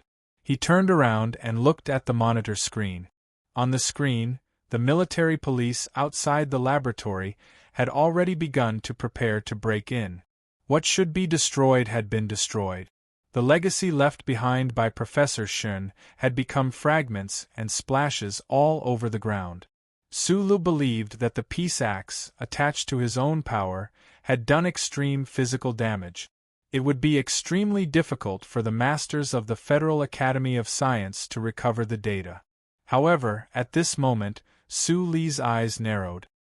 His pupils shrank nervously. This was because he found a line of characters flashing on the screen. Core data has been successfully transferred. Temporarily saved in Area B. Su-li's hand holding the peace axe trembled. He suddenly turned his head and stared at the row of backup storage devices behind the data rack. Suddenly, a strong sense of unwillingness and despair rose in his heart. Transferred. The heavy axe fell countless times and destroyed the data boxes. However, the data had been automatically transferred to Area B. Su-lo looked at the flashing characters on the screen with a strange expression on his face. His whole body started to tremble. He knew that he had failed. The electronic security of the central database was stronger than he had imagined. He had clearly cut off the data line in advance, so how could the data be transferred from Area A to Area B without any problems? The strong sense of unwillingness and anger turned into disappointment, and then despair. Su-lo silently looked at the characters on the screen that indicated the successful transfer of data. He lowered his head and closed his eyes. He heard the sound of the laboratory door being broken open. He angrily said in a low voice, "Motherf ****. The central database of the Federation was in the Federal Central Computer. It was about 40 kilometers away from the Husk Institute's 3rd Division, deep underground in the Federation's Bureau of Proclamation. The light of the first charter shrouded the universe. Sulu wanted to erase the security data recorded by the Federal Central Computer with a peace act.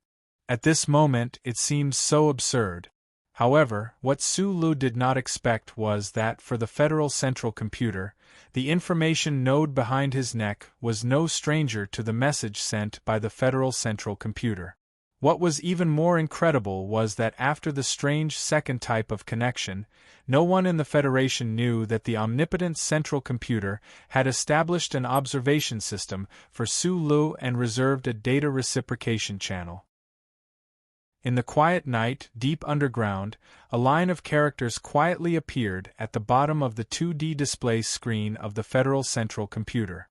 Citizen number: SLAT 510200431X. Information node is abnormal. Name: Sulu. Note: Suspect number 72 with abnormal situation. Note: Number 1 type of contact target. Note: This citizen is the first long-term observation target. Before the 5-person team replies, ensure the survival of this target's data. Note: The data reciprocation channel has been connected. Establish active contact to repair abnormal status. Do you accept? Humans had resentment and unwillingness. Violent fluctuations in the mind could cause humans to erupt with great potential in an instant, or cause the body to fall into a strange state. Sulu did not. He just stared fixedly at the holographic screen and continuously cursed his mother in the central database. At this moment, he did not know that the central database was the first charter computer that he feared the most.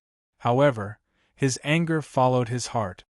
His anger, his despair, the torment of the night, and the mental exhaustion caused the burning torrent in his body to rapidly return from its state of spreading in his limbs to his back and waist. When it passed through the back of his neck, it vaguely touched something and produced a sharp pain. At this moment, the door of the laboratory had already opened. The fully armed military police had already rushed in. They aimed the guns in their hands at Sulu and were shouting something loudly. However, Sulu felt a pain in the back of his neck. Then, he realized that the movements of the military police had become extremely slow. Was there something wrong with his eyes? No, it was a black eye. He was shocked to find that his eyes had turned black and he had fallen into a strange and familiar state. He had fallen into a black dream again. A line of white symbols of light came from afar and entered his eyes. Establish active contact. Do you accept? Suli's entire body was cold. In an instant, who knew how many past events he thought of? After a moment of confusion, he asked with a trembling heart, "Who are you?" After a long silence, the symbols of light turned into a line of words. Chapter 189. I know that writing about a good person, like Sulu at this stage would be looked down upon and ignored in this era. However, I didn't expect that I wouldn't even be able to ignore him. Occasionally I would receive more than just disdain. Just thinking about being a little more normal could actually be called a pervert. Not only is Sulu a pervert, even I, the author who wrote about him, am also a pervert. Taking care of a friend's woman, is that harboring ill intentions beforehand? Not having any thoughts about one's friend's woman, is that acting pretentious? What kind of bandit's point of view is this? I don't understand. I'll keep silent. I won't look at the book reviews, or else I'll be stupid and angry again. For a baby, everything outside the cradle was what he feared and yearned for the most. For a child, everything outside the room was what he feared and yearned for the most. For ancient humans, everything on the other side of the mountain was what they feared and yearned for the most. For modern citizens of the Federation, the universe at the end of the black curtain sky was what they feared and yearned for the most. What humans feared the most, what they yearned for the most, were all in the unknown.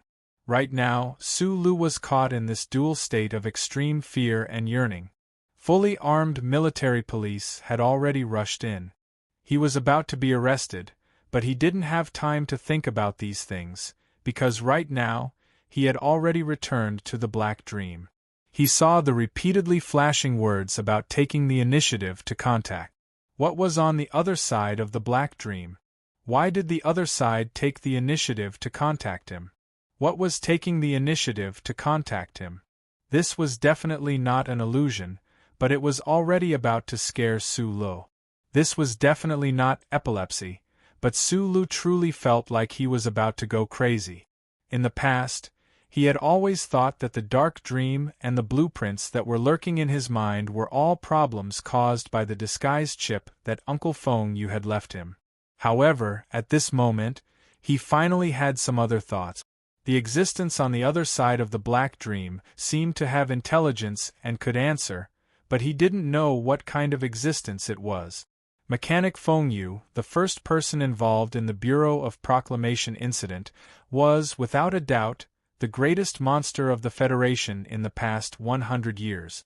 However, even this monster, when faced with the young Su Lu, deeply sighed in admiration. This person's calmness was even greater than his talent as a mechanic. If an ordinary person were to face such a situation, they would have already fallen to the ground in fear, but Su Lu was still standing there, thinking. Accept. After a long or short period of consideration, Su Lu made this decision in his mind almost subconsciously. There was something that could enter one's mind and communicate with one's mind. This kind of panic was something that no one could bear in such a short time. Su Lu understood, but he didn't understand.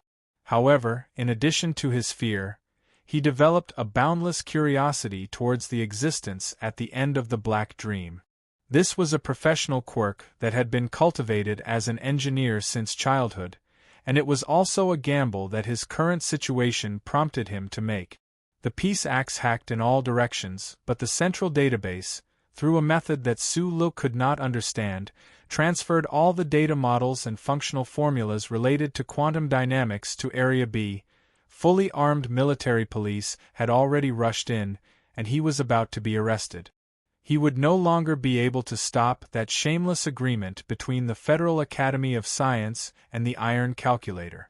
Trapped in despair, he suddenly entered the black dream again and encountered the unknown.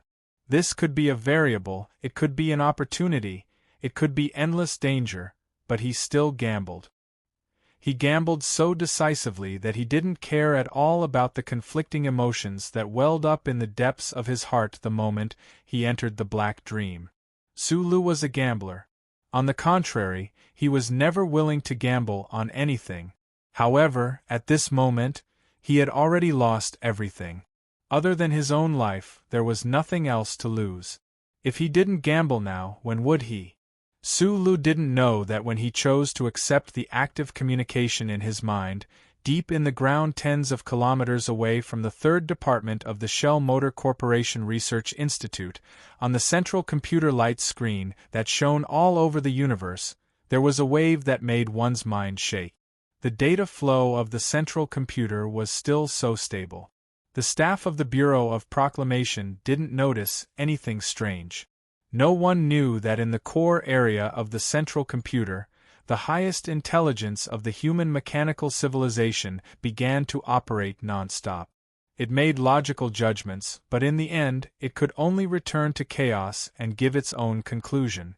In the black dream, the line of white characters changed. "Is there anything I can help you with?" This was a long line of white characters.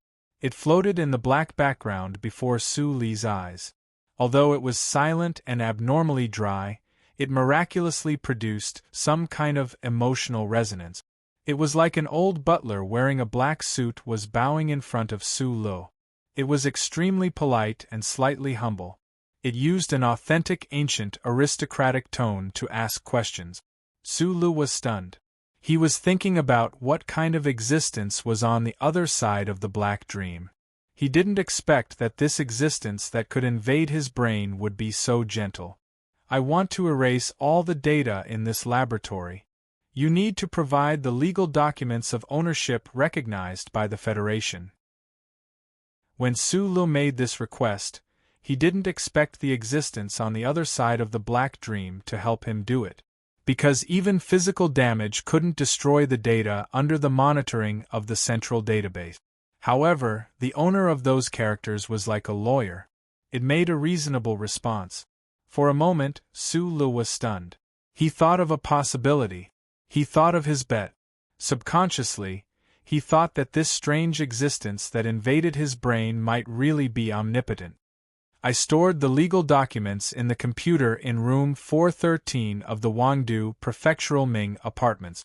With just a few words, Su Lu had gradually gotten used to this way of conversing with his thoughts.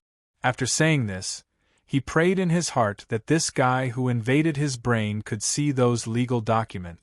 Almost instantly, the line of characters changed again. Legal authority confirmed. Please confirm if you want to erase it immediately. No. I want to transfer these data. Su Li's eyes were extremely round. He didn't know if they could appear in the black dream. He stared at the line of white characters and suddenly thought of the importance of Professor Shin's data. He said loudly in his mind, "Countless characters, countless numbers, and countless incomprehensible models and formulas in the form of pictures fell from the sky like a waterfall. Sometimes it was gentle, sometimes it fell violently. It fell in front of Su Li's eyes. These were all the core data of Professor Shin's laboratory. Like a waterfall, they washed over Su Li's eyes and entered his mind. He felt that the black space was gradually becoming unstable. He could also feel that his brain was beginning to swell and hurt, and it was beginning to numb. Data transfer successful. Confirm to erase the original data? No. Can you help me change the things inside? Human desires were endless, just like the fisherman in the ancient fairy tale.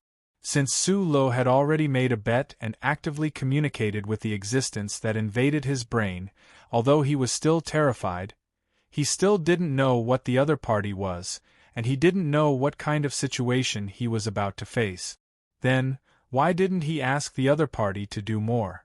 Fortunately, the terrifying and omnipotent existence at the end of the black dream didn't leave in disappointment like the goldfish in the wave. It only silently and quickly completed the task that Su Lu gave it. The military police didn't know what happened in the laboratory. When they rushed into the laboratory, they only saw the shattered metal pieces all over the floor, and the data rack that had been damaged to the extent that it was difficult to repair. The young researcher who destroyed the laboratory seemed to be scared silly by the terrifying weapons in the hands of the military police. He stood there in a daze, motionless. The heavy Taiping axe had long fallen to the ground. The military police swarmed forward and pressed the young researcher, who didn't resist, to the ground. They used high-strength plastic rope to tie his hands tightly behind his back. Only then did they let out a slight sigh of relief. However, immediately after that, they found that the young researcher's face was frighteningly pale. They couldn't help but feel a little strange. What was even stranger was that the young researcher's eyes were a little strange. From the moment the military police rushed in until he was pushed to the ground, this person's eyes didn't blink. Especially the pupil, which had shrunk into a black dot. It looked extremely terrifying, like a dead person. The military police captain touched Su Li's neck and confirmed that this person was alive. He couldn't help but frown. After hearing the orders from his superior through the communication device, his expression suddenly became serious. He signaled his subordinates to take this audacious guy who dared to destroy the Federation's confidential data out of the door of the laboratory. Just as the group of people walked out of the laboratory with serious expressions, Su Lu, who was sandwiched between two military police, finally woke up slowly. His pupils gradually returned to normal, but his pale face didn't improve for a while. A trace of confusion, a trace of joy, a trace of determination, and a trace of fear flashed through Su Li's eyes. All the data in Professor Shin's laboratory had been transferred into his brain, and the unknown existence had done some tampering with the backup data in the laboratory according to his thoughts. Everything was wonderful, but he didn't know where this wonderful feeling came from. Naturally, he felt fear in his heart. The process of the data stream entering his brain, as well as the process of the final call and confirmation, made Sulu understand one thing. The black dream he experienced in the 1st Military Region's General Hospital and the structural blueprints he saw were exactly the same as today's experience. This was definitely not caused by the chip Uncle Fong you left for him. Then, at the end of the black dream, what exactly was it? To be able to instantly confirm the electronic legal documents he left in the apartment in Wangdu, to be able to ignore the defenses of the Federation's central database, to easily transfer and even modify the electronically protected data in the laboratory, and to be able to transmit this data into his brain through some mysterious means. That thing could invade his brain and do so many unimaginable things. It was so mechanical yet seemed to have a life of its own. It seemed to be omnipresent and omnipotent. Sweat dampened his hair and draped it weakly on his forehead.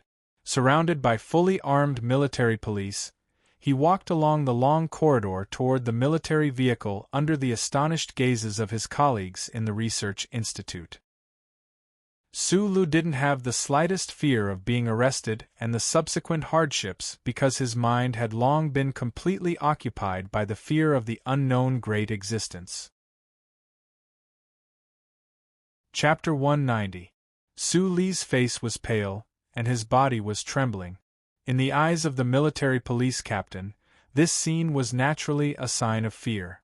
The military police captain had a phone call with his superiors earlier, and he also lived in the research institute on a regular basis. Naturally, he knew why this young second lieutenant ran to Professor Shin's lab and smashed it. He looked at Sulu with a trace of pity, thinking that this young second lieutenant was quite brave. Facing the pressure of the technical director of the board of directors, he actually dared to not hand over the lab, and even raised an axe to smash the data rack.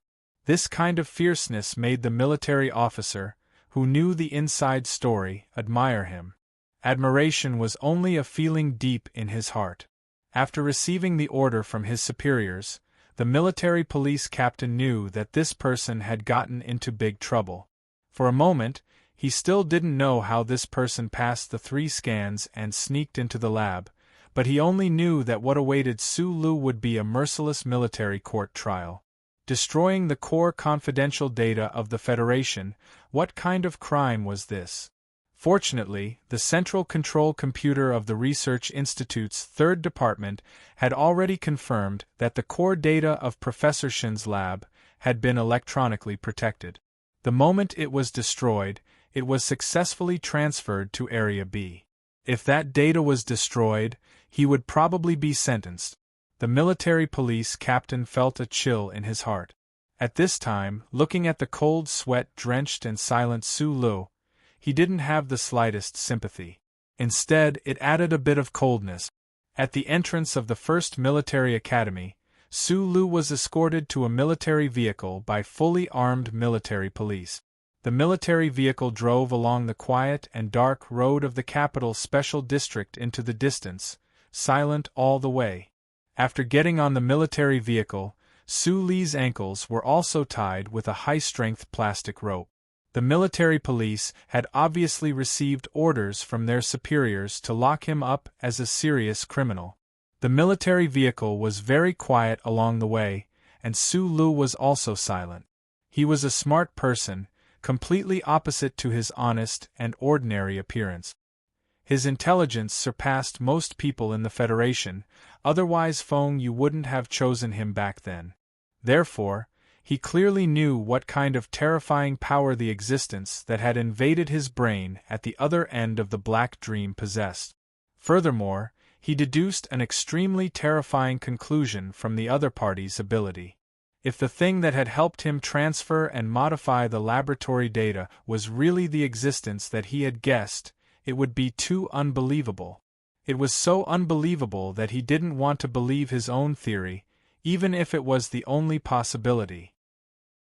Perhaps it was because of the worry and fear in his heart, or perhaps it was because of the extreme hunger in his stomach. Su Li's lips didn't have any color of blood. They were dry and white. He stuck out his tongue and licked his lips slightly. Suddenly, he said to the silent military police in the military vehicle, "Brothers, do you want to smoke a whole cigarette?" The gendarme sitting next to him was stunned. He didn't expect that this guy, who had just gotten out of his daze, would want to smoke without a trace of fear. Did he not know that he had committed a serious crime? The military policeman subconsciously glanced at the captain, who was sitting in front of him with his eyes closed. The captain was resting with his eyes closed. Hearing Su Li's words, the captain opened his eyes and nodded. Su Lu raised his hands, accepted the lit cigarette, and said thank you. His hands were tightly tied together. It was a bit difficult to bring the cigarette to his lips. He greedily took a deep drag of the cigarette. The filter of the cigarette was still between his lips. He immediately took a second drag. Smoke filled the military vehicle.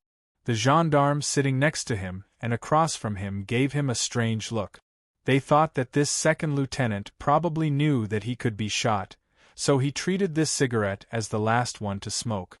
The slightly dry and strong smoke poured into Su Li's lungs. It could calm the mind and satisfy one's spiritual needs. Only now did Su Li's complexion gradually improve. Destroying the Federation's confidential data was equivalent to treason. Not to mention, he had killed an active Federation officer on Tiger Mountain Road in the middle of the night. However, Su Li wasn't thinking about these things at all. His hands and feet were bound by high-strength plastic rope. This special high-strength plastic had long replaced metal handcuffs and was used in large quantities by the federal military and police. For the Federation government, this high-strength plastic was enough to bind all normal humans to death. However, no one would have thought that in the countless galaxies of the Federation, there would always be a few abnormal humans. Back in the Donglin district, Su Lu had once used his own strength to break this high-strength plastic rope. He believed that he wasn't the only abnormal human in the Federation. Uncle Feng Yu was one, and presumably, that old man in the lees of Philadelphia was also one. However, Su Lu didn't have the thought of breaking the plastic rope, suddenly killing people, flipping the car, escaping prison, and becoming a fugitive from the Federation again. Black dreams, active connections, characters, countless blueprints, and green data streams like a waterfall. Su Lu stared at the flame of the cigarette in front of him and took a deep breath. Previously, he had already moved the pictures in his mind and confirmed that the core data and formulas in Professor Shen's laboratory had all been transferred to his mind by that existence. How did a huge amount of data transfer into his brain so quickly? Was it through the ubiquitous electronic monitoring network of the Federation? Could he still be considered a normal human right now? Su Lu closed his eyes tightly, and the cigarette between his dry lips gradually shortened. He kept trembling slightly, and the ash fell on his knees and was blown to the floor by the wind. After escaping from the Donglin district, he specifically studied the 740,000 words of the First Charter because that was the existence he was most afraid of. The glory of the First Charter shone on the Federation, but under the First Charter, only one-way data flows could ever be carried out. The 5-person group's regulations were to cut off all the ways that the central computer affected the chips in the human body due to logic chaos. Why could he accept the data in reverse? That existence had entered the data twice, which was equivalent to invading the human brain. This was a serious violation of the highest rules of the First Charter. Why would this kind of logic error appear in that cold computer program? Active connections accept? Su Lu thought of the light talisman that had appeared many times in the hospital and in the laboratory. He couldn't help but close his eyes and think, I chose to accept before, so that existence actively invaded my brain? He couldn't understand, so he stopped thinking. Su Lu slowly opened his eyes. The fear, confusion from before had long disappeared.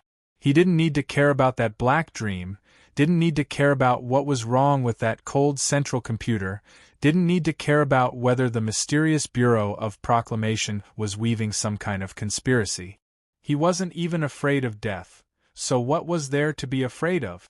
At this moment, he only knew that in the battle for data in the laboratory, he had inexplicably gained an overall advantage.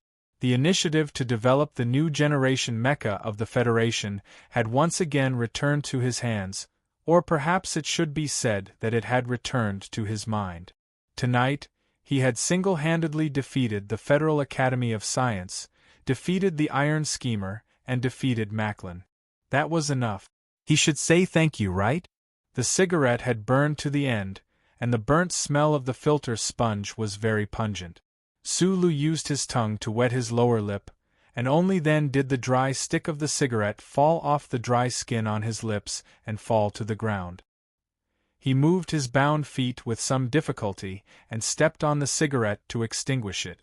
Then, he took a deep breath, narrowed his eyes, and looked at the military prison gate of the Department of Defense that was getting closer and closer. The prison gate was brightly lit. The Federation soldiers who had already received the order frowned and looked at the prisoner being escorted out of the car. They didn't know what crime this soldier had committed to be escorted to the prison for serious criminals. Sulu was escorted out of the military vehicle. Looking at the Federation soldiers around him who were on guard, he moved slowly with great difficulty. His eyes narrowed, and through those blinding searchlights, he looked at the gradually setting moon in the night sky. He thought of Professor Shen in the cemetery under the moon and smiled happily. The capital spaceport. The two moons that were slowly moving in the night sky occupied two remote corners of the field of vision. The silver moonlight was completely suppressed by the lights in the spaceport. A streamlined spaceship quietly docked in the light, and a few middle-aged officials gathered below the spaceship. The highly respected Dean Lin of the Federal Academy of Science finally finished the warship space portal test on the moon base and returned to Planet S1 accompanied by several government officials. Dean Lin walked in the front. His hair was white. 11 days of continuous low-gravity environment made the old man's body a little uncomfortable, and his face was slightly gloomy. His position in the Federation was extraordinary and noble. No matter how the president was replaced, he had already been in the position of the dean of the Federal Academy of Science for 17 years. Even if he had been in the toilet for 17 years, he could still make the toilet his own, not to mention the Federal Academy of Science. Secretary Luo, who followed behind, knew that Dean Lin's expression was not because of the trip to the moon. He silently dragged behind the team, but the corner of his eye was paying attention to the blue light of the communicator in his jacket pocket. The phone rang. Secretary Luo slowed down his footsteps and walked further away from the crowd before answering the call. Data confirmed safe. A sincere smile appeared on Secretary Luo's face. After hanging up the phone, he sped up and walked to the front of the team. When he walked to the front of the old man, he nodded imperceptibly. The officials accompanying Dean Lin found that the old man seemed to have adapted to the change in gravity. His face was much better, and they were immediately relieved. In a small room next to the top floor of the Capital Sanlin United Bank building, Secretary Lu put down the phone, walked to the president's office, whispered a few words, and was ready to go home. Li Xiuzhu, who was sitting on the chair, shook his head.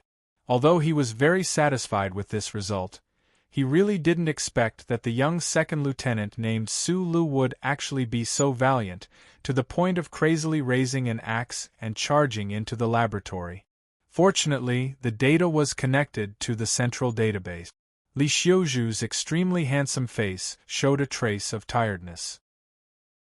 When he thought about the silence of the old man from the Federal Academy of Science, his tiredness turned into a sarcastic smile. Then he called his father and informed him of this matter. Then he dialed another number. Li Xiuzhu really admired the councilman on the other end of the phone because he had never seen anyone who was more like a natural politician than that person. He was able to connect the interests of various parties through an insignificant matter. This should be a natural ability, and Li Xiuzhu admitted that he couldn't do it. Senator Medellin, congratulations. In an ordinary apartment in the capital, Senator Medellin's secretary, Helen, rushed into the bedroom with a trace of lust in her eyes. Tonight, the senator stayed in the office, so her date with him was delayed until late at night. Fortunately, Senator Medellin let her go, or else she was worried that he would leave in anger. What makes you so happy? There was a box of Noble 37 brand cigarettes on the bedside. The man slightly narrowed his eyes and looked at Helen. His handsome face, lazy expression, and peach blossom eyes were really fascinating. At least, he fascinated Helen, an old virgin with an ordinary face, to death. Helen giggled and directly pounced on him. She said seductively, "If you can make me unable to sleep tonight, I will tell you. For many people, this must be a sleepless night." Chapter 191. In the wee hours of the morning, the snow-white bedding on the big bed in the apartment was very messy, and the air was filled with the faint smell of chestnut flowers. A woman in her 30s was sitting in front of the bed, looking at the mirror on the dressing table. She squinted her eyes and smeared the lipstick on her lip. Her eyes were full of laziness after lust. She was only wearing a small lace underwear. Her smooth back, enchanting curves, and full buttocks were especially alluring because of the way she was sitting. Shi Qinghai lit a cigarette and looked at Helen's smile in the mirror. Other than him, not many people knew that the confidential secretary in Senator Macklin's office hid such a mature and seductive body under the gray formal dress. After taking off her glasses, the secretary released the lust that she had been suppressing for many years. There was a sense of infatuation in her bones. Helen's face in the mirror looked a little tired, but it was the kind of tired that was satisfied. On her dignified face, only the small wrinkles in between her eyebrows revealed her true age and her usual strict and reserved side. "Darling, I'm going to take a shower." Helen had to rush to Parliament Hill at 8 o'clock. Her work was much busier than the average person's. After the madness last night, she only had time to sleep for 2 hours before she had to leave again. She turned her head and looked charmingly at Shi Qinghai, who was smoking at the head of the bed. She smiled, put on a bathrobe, and walked into the bathroom. After closing the bathroom door, the warm water sprinkled down. Helen stood under the water, holding her face that was still a little hot. She raised her head and let the hot water wash over her naked and sensitive body. Her thoughts had already moved away from the pleasure that the man brought her to other places. Her eyes revealed a trace of reluctance, doubt, and self-comfort. She knew that she was not attractive when she was a secretary, especially when she had an ordinary face. Why did the man outside who fascinated her take a fancy to her, a woman who was already over 30 years old? As Senator Macklin's secretary, she had the needs of a normal person. She was also obsessed with the strange impact that the fancy man brought. Even so, she remained calm. She had already observed for a month, and she would continue to observe. If it was as she expected, she had no choice but to apologize to that man. Hearing the sound of running water coming from the bathroom, Shi Qinghai suddenly opened his eyes. His eyes, which were full of infinite attraction, moved to the phone quietly placed on the dressing table. Shi Qinghai gently placed the half-burnt cigarette on the ashtray and quietly walked to the dressing table. He looked at the phone that reflected a metallic luster on the wooden table. He keenly noticed that there were 2 extremely thin strands of hair in the black keyboard area below the phone. 2 extremely thin strands of black hair gently rested on the black keyboard area. If one didn't pay special attention, they definitely wouldn't notice it. Moreover, the placement of these 2 strands of black hair was also very particular. Shi Qinghai glanced at the closed bathroom door and smiled. He carefully moved the 2 strands of hair away and opened the back cover of his cell phone. Perhaps because she was in a hurry to get to Parliament Hill, Secretary Helen's shower time was much shorter than the last few times she had sex with Shi Qinghai. She wrapped her hair in a white bath towel and walked out. She smiled and said, "Dear, what do you want to eat? There should be enough time to fry 2 pieces of bread." There was no one in the bedroom. Helen's voice stopped indifferently. She walked to the bedside with a complicated expression. She counted the cigarette butts in the ashtray and then walked to the dressing table. The 2 extremely thin strands of black hair still rested on the black keyboard area of the metallic phone. Helen's expression suddenly relaxed. Her right hand moved away from her wet head and lightly patted her naked chest. She was a little scared, but also a little satisfied. Fried bread is not nutritious enough. The masters of the trade office are not that easy to serve. A concerned voice came from the door. Shi Qinghai was half naked, wearing only casual shorts. He held a frying pan in his left hand. The eggs inside were being baked under the residual heat and gradually solidified. He held a wooden spatula in his right hand and a half-smoked cigarette in his mouth. Looking at the mesmerizing appearance of this man, coupled with the fact that she was gradually beginning to believe him, Helen spontaneously felt a sense of warmth and relaxation. Suddenly, she felt a little ashamed that she had been using the trade office secretary as a cover for her real job. She walked up and hugged Shi Qinghai's body tightly.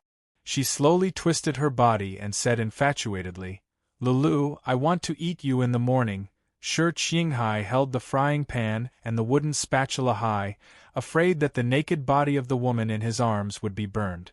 Feeling the slide of the woman in front of his chest, he couldn't help but feel a little move. He spat the cigarette butt on the floor and lowered his head to kiss her.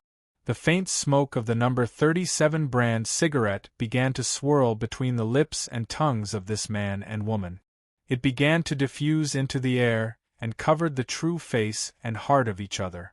Sulu didn't know that the shameless brother who didn't know that he was already a father was using the most shameless method to approach Senator Macklin step by step. He also didn't know that the fake name Mr. Shi, who had a pair of peach blossom eyes, was actually related to him. Otherwise, he might have been very angry.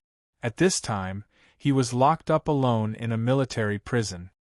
He didn't know the name of this military prison, but since it was in the Capital Special District, and the security measures were so strict, the level of this prison must not be too low. This was a single cell. The high-strength plastic ropes on his hands and feet were not removed. It seemed that after tonight, the other party was very clear about Su Li's ability, and dared not to be the slightest bit careless. This cell was entirely made of plastic, including the bed. The light from the corridor outside the grill shone in, making this place seem particularly lonely. Su Lu was lying on the bed, his tightly bound hands flat in front of his chest. His mind was in a mess, and his mind was clear at the same time. Every time he thought of the cold existence at the end of the black dream, his mind was a little confused. He had learned from Uncle Feng Yu since he was young, read all the books in Hushi State University, and spent so many days in the Husk Institute. He was sure that the technology level of the Federation was tens of thousands, or even hundreds of thousands, of years away from the appearance of artificial intelligence. However, the central computer under the Bureau of Proclamation seemed to have been in operation since the time of the Group of Five. The history before the catastrophe had long been lost in the long river of chaos. The computer had been in operation until now, but it hadn't been pulled apart by the gradual development of human society's technology. This was a very scary fact in itself. Although the first charter stated that the Federal Central Computer had been constantly improving and upgrading, subconsciously, Su Lu didn't believe this. However, the ability to learn and upgrade by oneself was not artificial intelligence. He thought of the conversation in the Black Dream and couldn't help but frown. If the Central Computer didn't actively help him, then could it be that the big shots in the Bureau of Proclamation did something? Thinking of the mysterious and ancient Bureau of Proclamation, Su Li's chaotic mind was even more confused. He didn't like this feeling of confusion, so he began to analyze his current situation and gradually calmed down. Destroying the Federation's confidential data was definitely a serious crime. If someone accused him of being a spy, perhaps the military court would sentence him to death immediately. If he was found to be involved in Park Ji-ho's death at the entrance of Husan Mountain, the only thing he would receive in return would still be a death sentence. The sober Su Lu didn't seem to be worried about this. He quietly looked at the shiny plastic ceiling and calculated the time in his mind. He wanted to see if the lady of the Tai family was willing to take a gamble. The data in the laboratory was related to the development of the new generation of mecha in the Federation. It was very important, and the benefits were not small, especially when it was related to the presidential election. Even if Lady Tai didn't want to stand up for a small character like herself, she still had to consider for Representative Pabre. The most important problem now was that Lady Tai needed to make a decision. After Su Lu was arrested, it seemed that he couldn't control the data in the laboratory anymore. If she made a move now, it might be too late. The synonym for too late was often to give up. Su Lu understood this very well, so he wanted to see if the other party was willing to bet that he still had something in his hands. Even if Lady Tai gave up on him, Su Lu wouldn't fall into despair because Zhou Yu had already returned to the compound of the Ministry of Defense.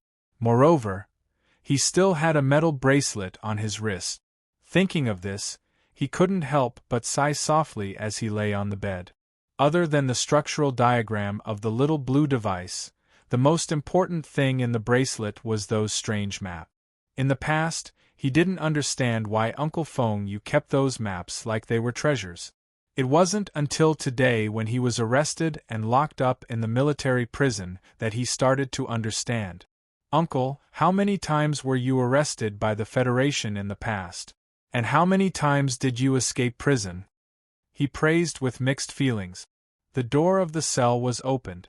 2 soldiers escorted Su Lu along the quiet corridor and walked out. It was still early in the morning. The prisoners in the cells on both sides of the corridor had just woken up.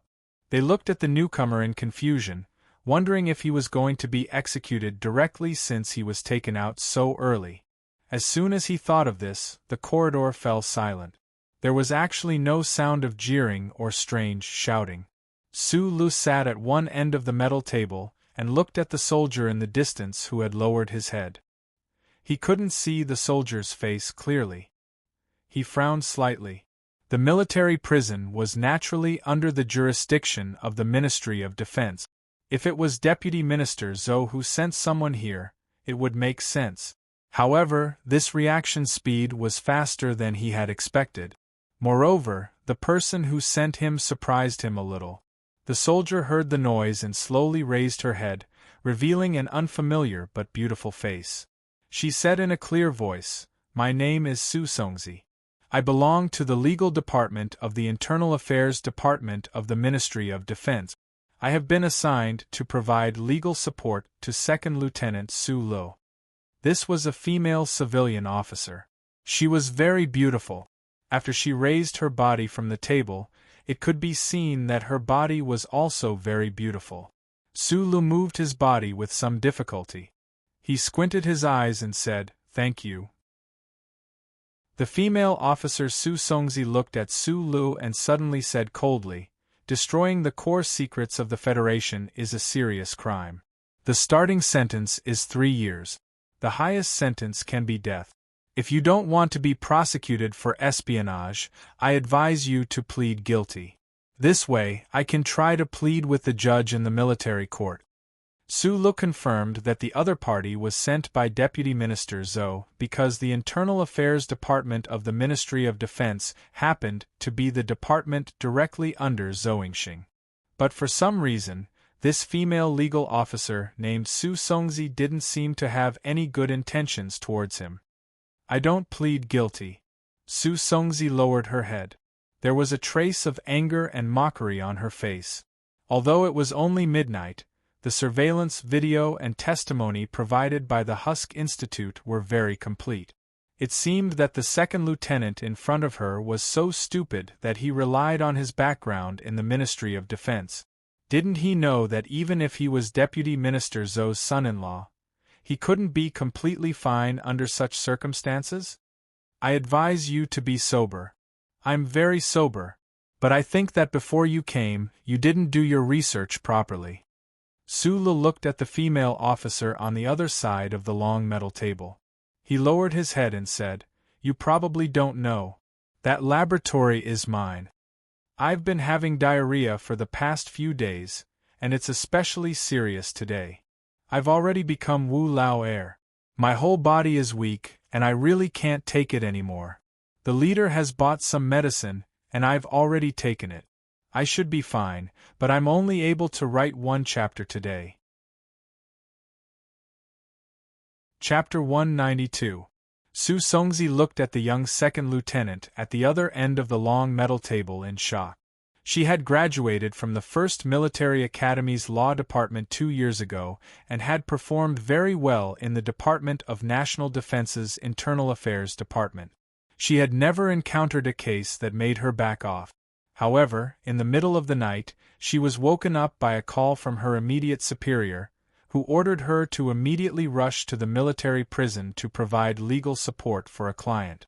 Suddenly receiving such a strange order and being disturbed from her sleep naturally put her in a bad mood. When she saw the witness and material evidence provided by the Nutshell Research Institute and the Military Police Brigade, the displeasure in her heart reached its peak.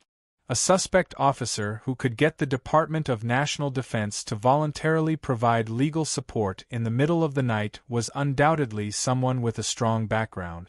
In her eyes, this young second lieutenant named Su Lu was just one of the countless playboys in the Federation. However, this playboy was especially stupid. She didn't know what ridiculous reason he had, but he actually caused a ruckus in the Shell Motor Corporation Research Institute. These people really didn't know how to spell the word death. With prejudice in front of her, she naturally didn't have a good attitude towards Su Lu. However, due to her professionalism, she still seriously provided the other party with reference opinions and persuaded the other party to admit his guilt. However, she didn't expect that the suspect officer across the long table would directly reject her and even give a reason that she didn't think of before. "The lab is yours?" Su Songzi was stunned, then immediately laughed sarcastically. She quietly looked at Su Lu across the long table and said, "I didn't hear wrong, right?" After she graduated from the 1st Military Academy, she directly entered the Department of National Defense's Internal Affairs Department. Her performance was extremely outstanding, and she was deeply appreciated by her superiors. However, because of the limited research area, she didn't know who the authority of the Shell Motor Corporation Research Institute belonged to. She only knew that the Federation's Research Institute, which controlled a considerable amount of cutting-edge technology, belonged to the Federation and the military. However, this person actually said that the lab was his. Su Lu felt this female officer's attitude towards him, so he lowered his head and said, "You can check the agreement between the Institute and Professor Shen. From the beginning of the establishment of this lab, a cooperative model was chosen. Starting from the 54th year of the constitutional calendar, all the sponsorship was obtained by Professor Shen in his own name. From this point of view, everything in this lab, including the data that I destroyed, can only be paid by the Federation or the Shell Company according to the agreement. They have the right to use, but they don't have the right to dispose of it." Su Songzi listened to these words, and her expression gradually calmed down. She realized that she really didn't know much about the Husk Institute. The other party seemed to be very organized, and it didn't seem like he was lying. Moreover, he was already arrested and imprisoned, so lying to her at this time wouldn't do him any good. Before Professor Shen passed away, through a notarized will, the right to dispose of the lab was fully transferred to me. Su Lu raised his head, looked at the beautiful female officer across the long table, and said calmly, "The spare parts of the legal documents are in my apartment. You can check them at any time if no one destroys them. Su Songzi heard the confidence hidden in the young second lieutenant's calm words. She slightly frowned, lowered her head, and looked at the file on the table again. She slowly said, "In the statements of the Institute and the military police, this point was not mentioned. Of course, I will immediately verify it, but if what you said is true, then I don't understand why you destroyed the confidential data in the lab. You should know that those data are important data that has been electronically protected by the central database of the Federation." Her gaze paused on the file, and she couldn't help but shake her head lightly. What kind of officer was this? He actually carried a peace axe and barged into the Institute and smashed up a lab. These data are mine. Do I need to explain how I want to dispose of them?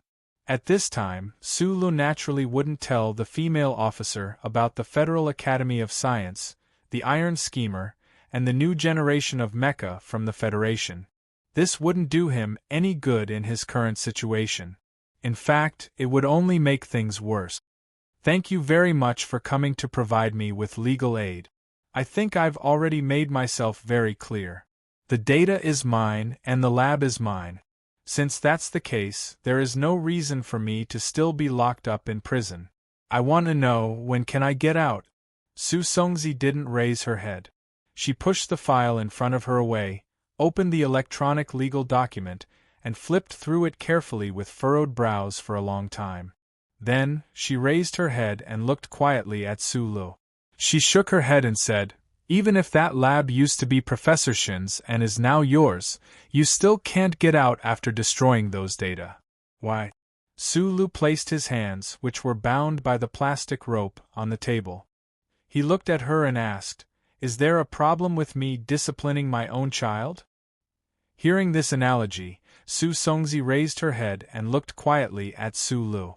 She said, "Let's not talk about whether this analogy is appropriate or not.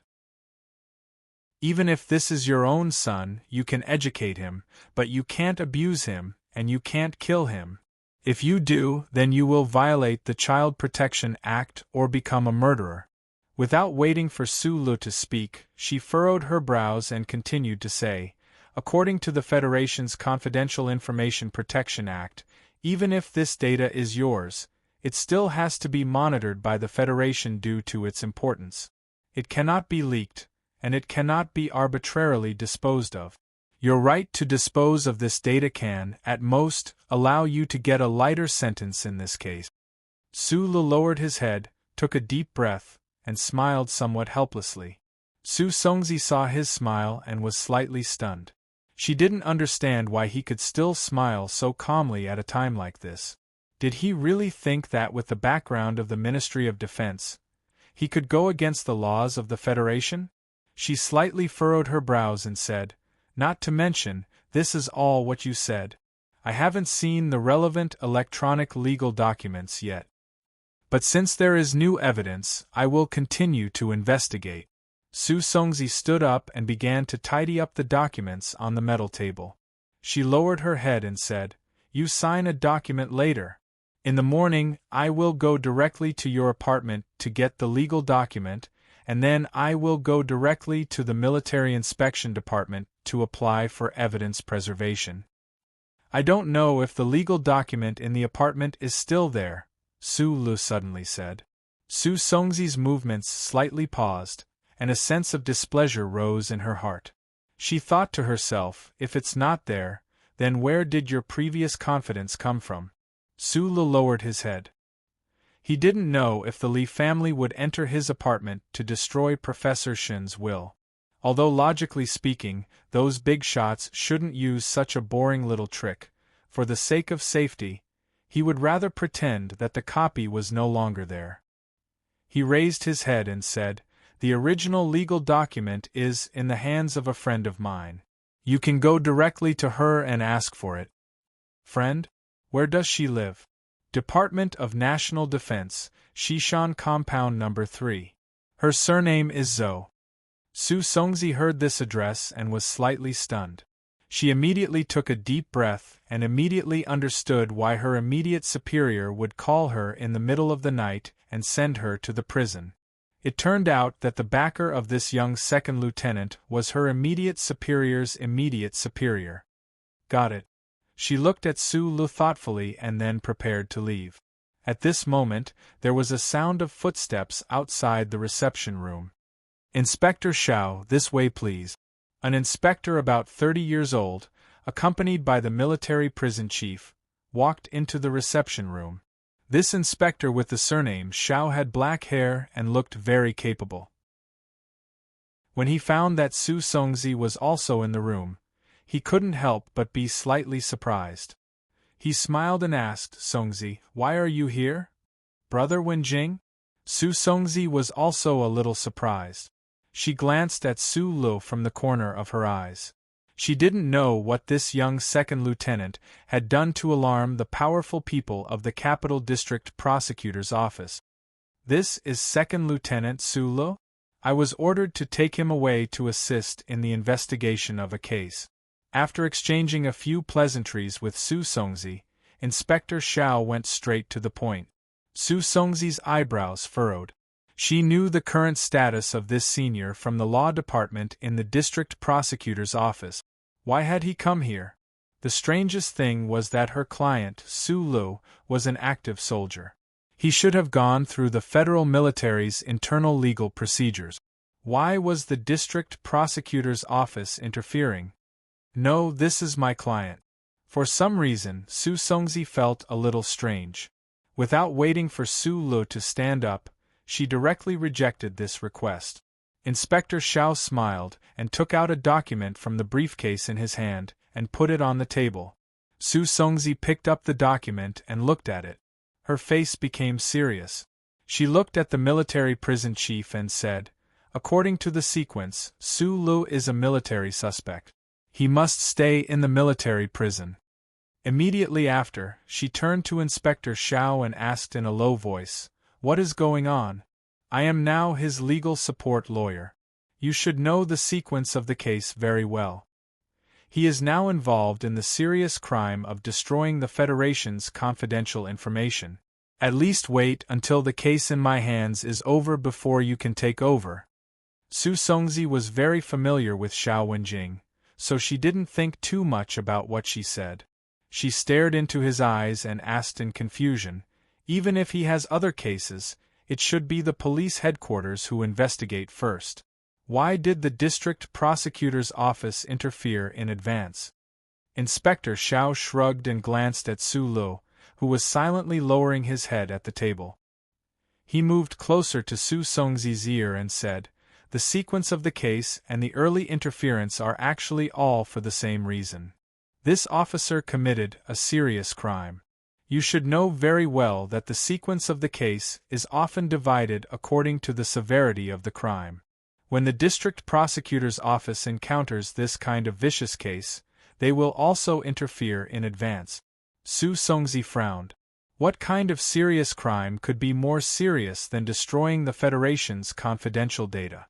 Or a vicious case that required the district prosecutor's office to interfere in advance? Murder. There was a trace of indifference in Inspector Zhao's eyes. He looked at Su Lu at the table in the distance and said, "Second Lieutenant Su Lu is suspected of murdering an active duty officer, Park Ji-ho, on the side of the road on Hushan Road last night. According to the Federation's temporary regulations on handling cases involving military personnel, this case is under our jurisdiction." Chapter 193. It was late spring in the suburbs of the capital. Flowers, trees, and leaves shaded the morning sun. It was extremely peaceful. A police car silently moved forward in this beautiful environment. Su Lu narrowed his eyes and looked at the scenery of the capital through the observation window. His expression was calm, but no one knew what he was thinking. His hands and feet were still tightly bound. From a suspect of destroying confidential data of the Federation to a suspect of felony murder, the guard duty had been changed from military police to fully armed police, but the security did not decrease in the slightest. He knew very well that regarding the investigation of these two cases, the Federation's relevant government departments were extraordinarily efficient. It was only midnight, but they had actually provided sufficient evidence. And at this time, he was transferred from the military prison to the district prosecutor's office. Naturally, it was the Lee family's operation. With the hidden power of the 7 major Federation families, it was not difficult to influence the speed of the Federation's judicial department. The other side should have known beforehand that he had a strange relationship with Deputy Minister Zhou, but they had been unable to confirm it. When they knew that the female officer of the Ministry of National Defense had entered the prison that night, they immediately threw out the second plan, which was to transfer Su Lu to the district prosecutor's office. The Deputy Minister of National Defense might be able to influence everything in the military prison, but his influence on the Federation's judicial department was not that strong, at least compared to the Li family. "Do you have anything to say?" Su Songzi sat beside Su Lu and narrowed her eyes at the person she was dealing with. She was somewhat surprised by the other party's calmness. Logically speaking, she was dealing with the case of Su Lu destroying confidential data of the Federation. As for the case of the murder of active duty military officer Park Ji-ho, under the circumstances that there was no follow-up order from the higher-ups, she could completely ignore it and not follow Su Lu to the district prosecutor's office. But for some reason, Su Songzi felt that this matter was a bit strange. Why would this young second lieutenant, who clearly had Deputy Minister Zhou as his backer, suddenly lose his mind? First, he cold-bloodedly killed people on Hushan Road, then crazily broke into the research institute and smashed it. There was obviously something behind this matter, but unfortunately, Su Lu was not willing to reveal anything to her. "Thank you." After Su Lu said these 2 words, he immediately shut his mouth. He knew very well that what awaited him in the district prosecutor's office would definitely be a torrential storm from the Federation's judicial system. The female officer beside him might be an outstanding judicial talent, but she wouldn't be of any use in this matter. Deputy Minister Zhou had already made his move. Although it was not a strong move, and it was even possible that Zhou Yu had used her father's name to secretly help, it was still a small warning to that side. Su Lu was only thinking about whether the Tai family would make a move after he entered the district procurator general's office. He was waiting. He even vaguely guessed that the reason why the Maestro family was putting so much pressure on him was probably because they were waiting to see the true relationship between him and the Tai family. They wanted to see if the madam would actually care about him. A photo that had been enlarged to 12 inches was gently placed on the table, right in front of Su Li's eyes. The photo was a close-up shot. The throat that had been cut open by a blade looked extremely bloody and terrifying, especially the white trachea that could be faintly seen inside. The blood that had already coagulated flowed down the corpse's cheeks, wetting a large patch of blonde hair. When mixed together, it was as black as ink. Su Lu quietly looked at the large photo in front of him. His expression did not change at all, but the corners of his eyes twitched. Inspector Xiao Wenjing had been silently observing his expression from the side. He walked up coldly and placed 7 or 8 photos in front of Su Lu. He did not ask a single question. He only used the photos that had been enlarged to the extreme to show the horrible state of the corpse and the wounds, as well as the silence in the interrogation room, to pressure Su Lu. "Do you know the victim?" "Yes, Park Ji-ho. We participated in the Shell Motor Company's spring recruitment exam together." If it was said that when Su Lu killed Park Ji-ho last night, there was still a trace of sadness and frustration in his heart. But now, when he looked at these enlarged photos, he was able to maintain absolute calmness. Other than the slight twitch in the corner of his eyes at the beginning, his expression was as calm as usual. But it was this calmness that exposed the problem. Xiao Wenjing coldly looked at his face. He knew that his judgment was not wrong. This young second lieutenant in front of him was definitely the murderer. It was just that he could not determine his motive at the moment. "Last night at 9:40, where were you?" An assistant inspector from the district prosecutor's office asked in a mechanical voice. With a click, Xiao Wenjing lit a cigarette. "I can't remember the exact time, but I should have been on the way back to the apartment." "You didn't work at the research institute yesterday afternoon. Why did you come back so late?" "My girlfriend is pregnant. We had a pregnancy checkup last night." "Girlfriend? Name?" "Zhou Yu." Su Songzi, who had been listening in the interrogation room, maintained her silence. At this time, when she heard the name of Su Li's girlfriend, she could not help but frown. Only now did she know that this young second lieutenant was actually the future son-in-law of Deputy Minister Zhou. She could not help but think of the recent news that the minister's daughter was pregnant before marriage. "Did you pass by Hushan Road?" "I forgot." "Forgot? There was a fight at the entrance of Hushan Road, and we've already invited the people involved. They've already confirmed that you participated in that fight and injured 8 people. How could you forget such a big thing?" "It doesn't matter if you forgot. The testimony of the witnesses and the surveillance video at the entrance will definitely help you remember." Su Lu slowly raised his head. The tiredness of the night made him slightly anxious at this time. In an extremely unusual way, he retorted with a harsh sentence, "I never remember the time when I was chased by a dog."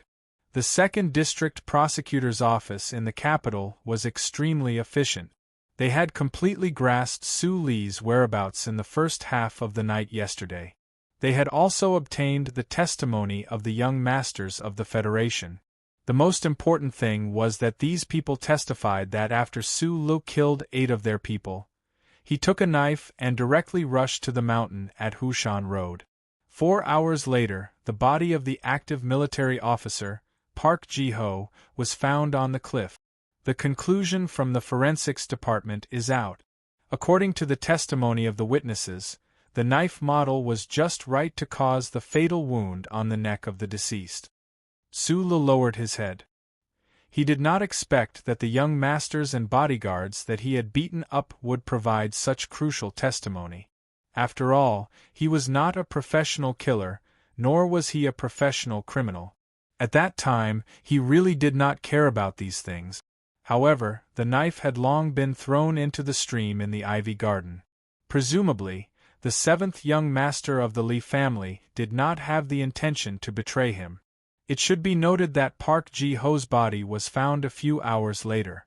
A lot of the real-time evidence was eliminated, all thanks to the delay of the 7th young master of the Li family. You took a knife, rushed to the cliff, and cold-bloodedly and cruelly killed a young and outstanding Federation officer. The assistant prosecutor saw that Su Lu had sunk into silence, so he continued unhurriedly, "The chain of evidence is already very complete. I advise you to plead guilty in time. We will plead for you to the judge." Su Lu was still silent. However, when he heard the words "plead guilty," he subconsciously glanced at the female officer, Su Songzi, who was sitting quietly not far away, and smiled. Prosecutor Xiao shook his head slightly. He knew that before there was actual evidence, this cold-blooded second lieutenant would not speak. He signaled to the assistant prosecutor, patted Su Li's shoulder, and led him out of the interrogation room. Su Songzi also stood up. It was unknown whether it was a coincidence or a deliberate arrangement by the district prosecutor's office, but the 2 groups of people who should not have met each other ran into each other. Su Lu, whose hands and feet were tied, narrowed his eyes as he looked at the mother and daughter hugging each other and crying by the corridor. There was also a middle-aged man who was desperately smoking by the side. His movements subconsciously slowed down. The crying mother had blonde hair, and the middle-aged man looked a lot like Park Ji-ho. From his clothes, he should be from an extraordinary family. "You are the killer?" The middle-aged man's eyes were bloodshot. He could not understand how his only son had died just like that. He glared at Su Lu fiercely, as if he wanted to swallow him whole. The mother and daughter hugging each other and crying were Park Ji-ho's mother and younger sister. The mother, who had just experienced the pain of losing her son, lunged at Su-lu like an injured female beast. Her fingers desperately dug at his face, accompanied by heart-wrenching cries. The sharp fingernails were only an inch away from Su-li's eyes. The district prosecutor's office desperately tried to stop the angry family members of the victims, and it took a lot of effort to calm the chaos in the corridor. Park Ji-ho's younger sister was about 13 or 14 years old. She stared at Su-li's face with an extremely cold and angry gaze, and spat on his face. "You'd better stay in prison forever." Park Ji-ho's father hugged his wife, looked at Su-lu who was lowering his head and wiping his saliva, and said in a trembling voice, "Or I will definitely kill you," making such a personal threat in front of the prosecutors, but the prosecutors did not have the slightest intention of stopping them. They just coldly pushed Su-lu away. Outside the iron gate of the temporary detention center, Prosecutor Xiao Wenjing looked at Su-lu and said, "If I were you, I would plead guilty earlier. Otherwise, there will be a lot of hard days ahead. You don't have direct evidence, you don't have witnesses, you don't have a knife, you don't have anything." Su Songzi followed behind Prosecutor Xiao and said quickly, "Use your own professional qualities to judge whether he is the murderer or not." Prosecutor Xiao suddenly turned around, stared at Su Songzi, and said quickly and angrily in a low voice, "If he is not the murderer, I will cut off my head and give it to you." What is the motive? And the most important thing is that we are professionals. We have to believe, and can only believe, the evidence. Xiao Wenjing threw the finished cigarette at his feet. He had not slept in the middle of the night, and his eyes were a little sunken. He said with a hint of sarcasm, "I will find the evidence, but I didn't expect that the researchers of the Husk Institute would be so cold-blooded." Su Songzi was silent. She knew that the enlarged bloody photos and the encounter with the family members of the victims in the corridor were all psychological attacks that Prosecutor Xiao was good at. But looking at Su-li's calm expression, it seemed that he was not affected at all. It might be reasonable to say that the young second lieutenant was cold-blooded. "The girlfriend he mentioned earlier is the daughter of our deputy minister Zhou." "I know, but I don't care about that." Prosecutor Xiao stamped out the cigarette by his feet. Su Songzi looked at his expression and suddenly had an ominous thought. She looked at him and said, "What are you going to do?" "As a judicial officer, I will not do things like extorting confessions by torture. Don't worry." Xiao Wenjing turned around and walked towards the interrogation room. He said gloomily, "But he should feel what he should feel." Chapter 194. Su Songzi stayed in Xiao Wenjing's office. Previously, she had listened in on the interrogation room, which was actually a bit against protocol. However, she still had another case on Su-lu, and her relationship with Xiao Wenjing had always been good, so the district prosecutor's office didn't make things difficult for her. Next to the office was the hall of the district prosecutor's office's second section. The staff were busy with the case at hand, but the sudden sound of excitement still made many people raise their heads. Su Songzi looked over curiously through the glass. She didn't know what evidence these inspectors had found. "Inspector Xiao, the car has been found." A middle-aged official in his 40s looked at Xiao Wenjing and said happily, "It's in the night parking lot at the side of the courtyard. I didn't expect that kid to have no intention of destroying the evidence at all." The murder on Hushan Road involved 2 active officers in the Shell Motor Company. The matter was very troublesome. Under pressure from certain parties, the district prosecutor's office intercepted the case as quickly as possible. The most important thing at the moment was, of course, to collect evidence of Su-li's involvement in the case. The black car that was testified by witnesses to have stopped on Hushan Road was naturally the most important thing. Xiao Wenjing's spirits were lifted. She took out a box of biscuits and chewed on 2 pieces. She quickly asked, "Has it been sent to the forensics department?" He paused for a moment and said, "Directly scan it with fluorescent light. Even if the car was washed, there should still be blood stains on it. Also, tell the guys in charge of organizing the cleanup to be more careful. The car was found half an hour ago. It went straight to the forensics department." Xiao Wenjing drank a mouthful of tea and smiled. She thought that as long as the evidence was found on the black car, the young second lieutenant with a background would never be able to escape. However, the development of the facts was always the opposite of what the investigators thought. After 10 minutes, the excited middle-aged staff member from before pushed open the glass door with a sullen face. He walked to Xiao Wenjing's desk and lowered his voice. He said in a strange tone, "No evidence was found." Xiao Wenjing moved her gaze away from the files on the table and slowly stood up. She stared at the subordinate in front of her, indicating that she didn't understand what he said at all. Even if they couldn't find the knife in a car that had been left behind by the suspect in the parking lot, there should be some traces of the victim's blood left behind. With the current technology of the Federation, they could find even the tiniest trace of blood. The other party did a very professional job and carried out a thorough cleaning. You can even say that this black car is now a new car that just left the factory. The middle-aged official lowered his head and said dejectedly. Xiao Wenjing noticed the words professional, and couldn't help but sink into silence. The higher-ups were putting a lot of pressure on the district attorney's office. They were determined to turn Second Lieutenant Su Li's case into an ironclad one. With his good relationship with the higher-ups, he even knew where the pressure came from. However, he didn't have any conflicting emotions. This was because during the previous interrogation, he had confirmed that Su Lu was the murderer, who was helping Su Lu destroy the evidence.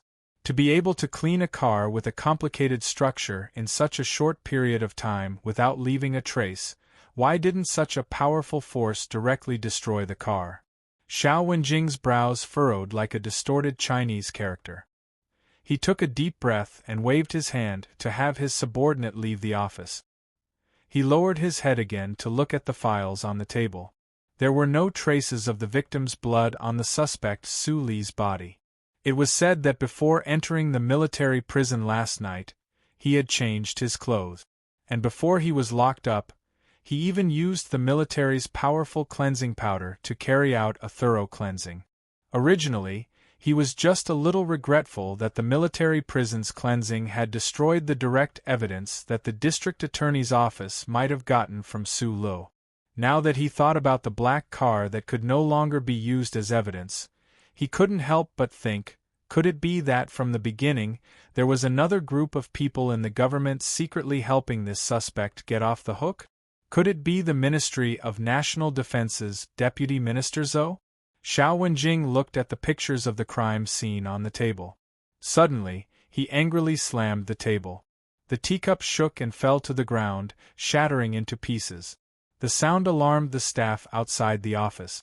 They all looked over with concern. They didn't know why their boss was so angry. The detention center behind the district attorney's office was filled with serious criminals. These criminals had already been interrogated by the police and sent to the district attorney's office to await trial. Some of them were sent back by the court for additional investigation. The lights in the detention center were bright, and the surveillance facilities were complete. Also, it was deep behind the district attorney's office. There had never been a prison break. The defense work was basically handed over to the electronic surveillance network, so there weren't many people. There were no beds in the room, only 2 rows of benches connected to the high-strength plastic wall. Su Lu sat on one of the benches and calculated the time. Then, he turned his head and used his finger to write something on the wall. However, he couldn't leave a mark, so the other prisoners in the same room couldn't see it. The data is already in my hands. Next, I need to wait for the Tai family's response. Then, I need to enter the engineering department and create the new generation mecha. At the same time, I need to finish modifying the simulation system that I want to use. Then, I need to find a way to implant my own control program into the prototype mecha in the warehouse. Senator Macklin is already in cahoots with the Iron Calculator family. His campaign funds are abundant. If Dean Lin from the Federal Academy of Science continues to support him, then Pabre's side will be in trouble. If I can make the Federal Academy of Science lose face during the research on the new mecha, then their alliance will be much weaker. I think that Dean Lin won't have the face to stand on the political stage again. After the assassination, the Tai family wasn't willing to deal with Senator Macklin directly.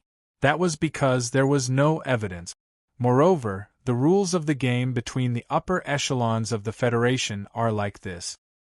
Senator Ross and Senator Macklin really become the president, then the most I can do is get my hands on a mecha. What use can it be? Su Lu silently wrote on the wall. Ever since that firework display, he had cried in the cafe of the 1st Military Region's living area. The smile on the young man's plain face had decreased a lot, and he had become much quieter. No one knew what he was thinking in his heart. Tai Ziyuan didn't know. Shi Qinghai didn't know. Zhou Yu didn't know. That mysterious and omnipresent Tai family also didn't know. Only he himself knew. He had been waiting for a certain moment. If the laws of the Federation didn't satisfy him, then he would become the law himself. This was an arrogant and wrong idea, but Su Lu persisted. The arrest of the young second lieutenant of the Husk Institute didn't attract much attention at this time. No one knew that at this time, he was repeating the plan that he had been repeating for half a year. That plan that seemed a little whimsical. The district prosecutor's office questioned him 3 times. Other than the first time, when Su Lu said something, he remained silent for the rest of the time. He watched as the minutes and seconds passed. It was already late at night. He seemed calm, but in reality, he was beginning to have a strange feeling in his heart. Could it be that even with the wisdom of the madam of the Tai family, she couldn't understand what kind of impact the Federal Academy of Science would have on the voters if they were biased in the election? Or could it be that the political power represented by the Tai family had determined that the Academy of Science had already obtained the data and didn't believe that they still had the capital? Right at this time, the lights in the corridor suddenly dimmed. The night sky outside the window mixed with the faint moonlight and sprinkled into the cell. The atmosphere in the cell that had been silent all day suddenly became strange. There were 6 people in this cell. Other than Su Lu, who had been silently pondering, there was another person who had also been silent. That person was still silent. Other than him and Su Lu, the other 4 people stood up and walked towards Su Lu, who was in the corner. The person in the lead had a fierce face. He was about 1.85 meters tall. His arms were hanging by his side like they were cast from iron, swinging non-stop. That person lit a cigarette and looked at Su Lu with a gloomy and cold gaze. A buzzing sound was heard. The 3 surveillance cameras around the cell suddenly turned off. Su Lu narrowed his eyes and looked at the surveillance camera. He seemed to have understood something. Although he had never been in prison before, he was still an orphan. He didn't know how many times he had heard from Li Wei about the black prison. That big guy laughed silently and smashed his fist towards Su Li's head. The other people around him also pounced at the same time. It seemed like they wanted to beat Su Lu to death. Su Lu stood up. His feet moved quickly within the small space on the ground. He struck the armpit, elbows, knees. His movements were extremely fast and clean. He fiercely kicked the lower abdomen of the person beside him. That person groaned and was kicked 3 meters away. He fell heavily onto the plastic wall. Before he could fall to the ground, he vomited blood and fainted. He turned around and blocked the big guy's arm. He raised his arm and elbowed the guy's sternum. The big guy was like an iron tower that lost its balance. With a crack, he collapsed under his feet. In less than 3 seconds, all the people surrounding him fell to the ground. The big guy's sternum seemed to be broken. He kept breathing heavily and blood seeped out of his mouth. The people on the ground looked at Su Lu as if they were looking at a monster. They couldn't even get up, let alone attack again. Su Lu took out a cigarette and lighter from the big guy's body. He sat back on the bench and silently lit one for himself. After thinking for a while, he took out a cigarette and threw it at the guy who had been silent the whole time. Between the two of them, the 4 prisoners were still tossing and turning in pain. They desperately wanted to get as far away as possible from the terrifying guy Su Lu. The big guy painfully held onto the edge of the bench, next to Su Lu. He wanted to crawl further away, but the pain in his chest made him lack the strength. He could only resign himself to his fate and lean against Su Li's side. He took deep breath. I didn't know that the Federation's laws allowed the prosecutors to use such despicable methods. The guy who had been silent the whole time took Su Li's cigarette and put it next to him. He forced a smile and said, "I don't understand what you mean." At this moment, the lights in the corridor lit up. The surveillance camera started to work again. The door of the cell opened. The guy looked at Su Lu cautiously and left the cell under the protection of a guard. Su Lu didn't move. He sat alone on the bench and smoked the cigarette. His 2 fingers that were holding the cigarette were slightly trembling. If the situation didn't change by tomorrow morning, it meant that the Tai family, who could change everything, didn't want to directly go against the Li family and the Federal Academy of Science for something that they didn't need. Then he had to think of a way himself. He lit another cigarette, lowered his body, and put it in the big guy's mouth.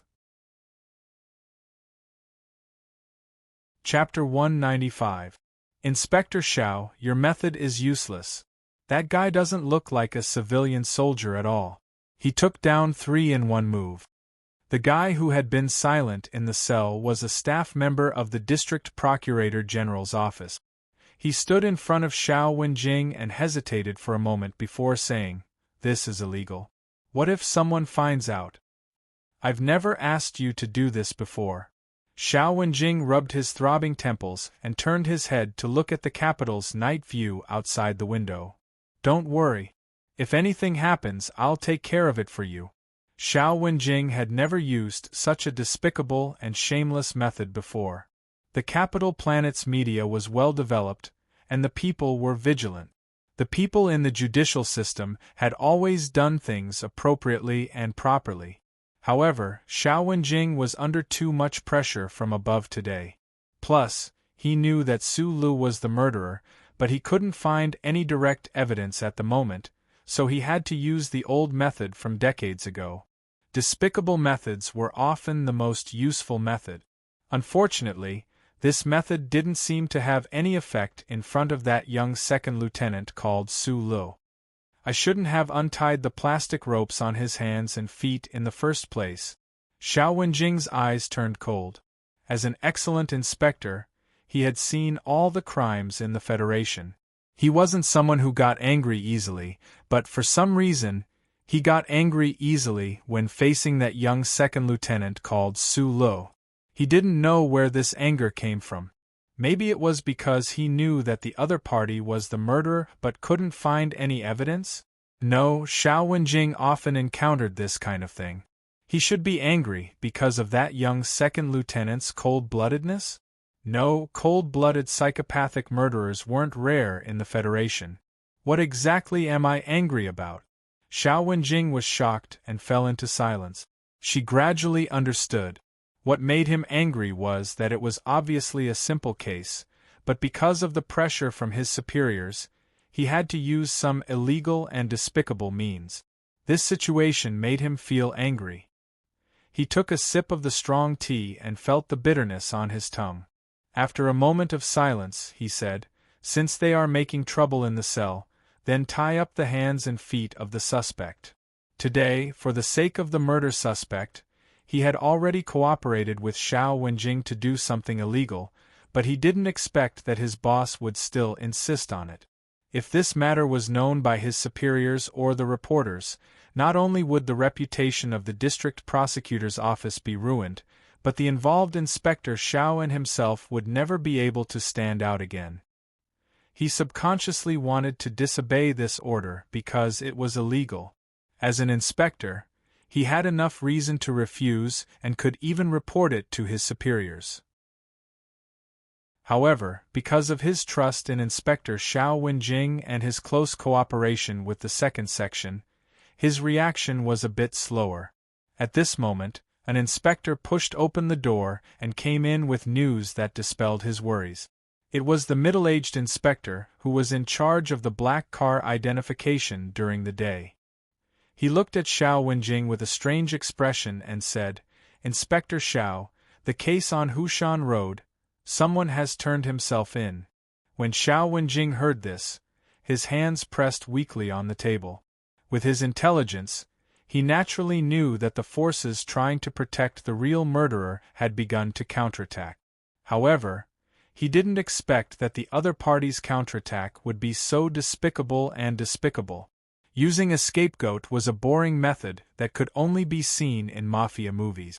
Did the other party think that this would make the district prosecutor's office give up on the investigation of the vicious murder case on Hushan Road? However, Great Inspector Xiao had forgotten that he had previously used despicable methods that could only be seen in mafia movies. The entire Federation's judicial system was already somewhat unfamiliar with such despicable method. Moreover, he should also be clear that such despicable methods were often the most powerful. He supported himself on the table and tried to control his anger, but he found it more and more difficult to control it. He even felt that slamming the table heavily was not enough to express the emotions in his heart. Throwing a teacup? One had already been thrown during the day, and now there was only one left in the office. The person who came to turn himself in was a hooligan from the slums of Wangdu. Looking through the glass window at the hooligan's indifferent expression, Xiao Wenjing knew that this scapegoat was the kind of scapegoat she was most afraid of. This kind of scapegoat didn't care about anything as long as they got money. Going to jail was the same as going home. Nowadays, there weren't many death sentences in the Federation, but there were quite a few hundreds of years in prison.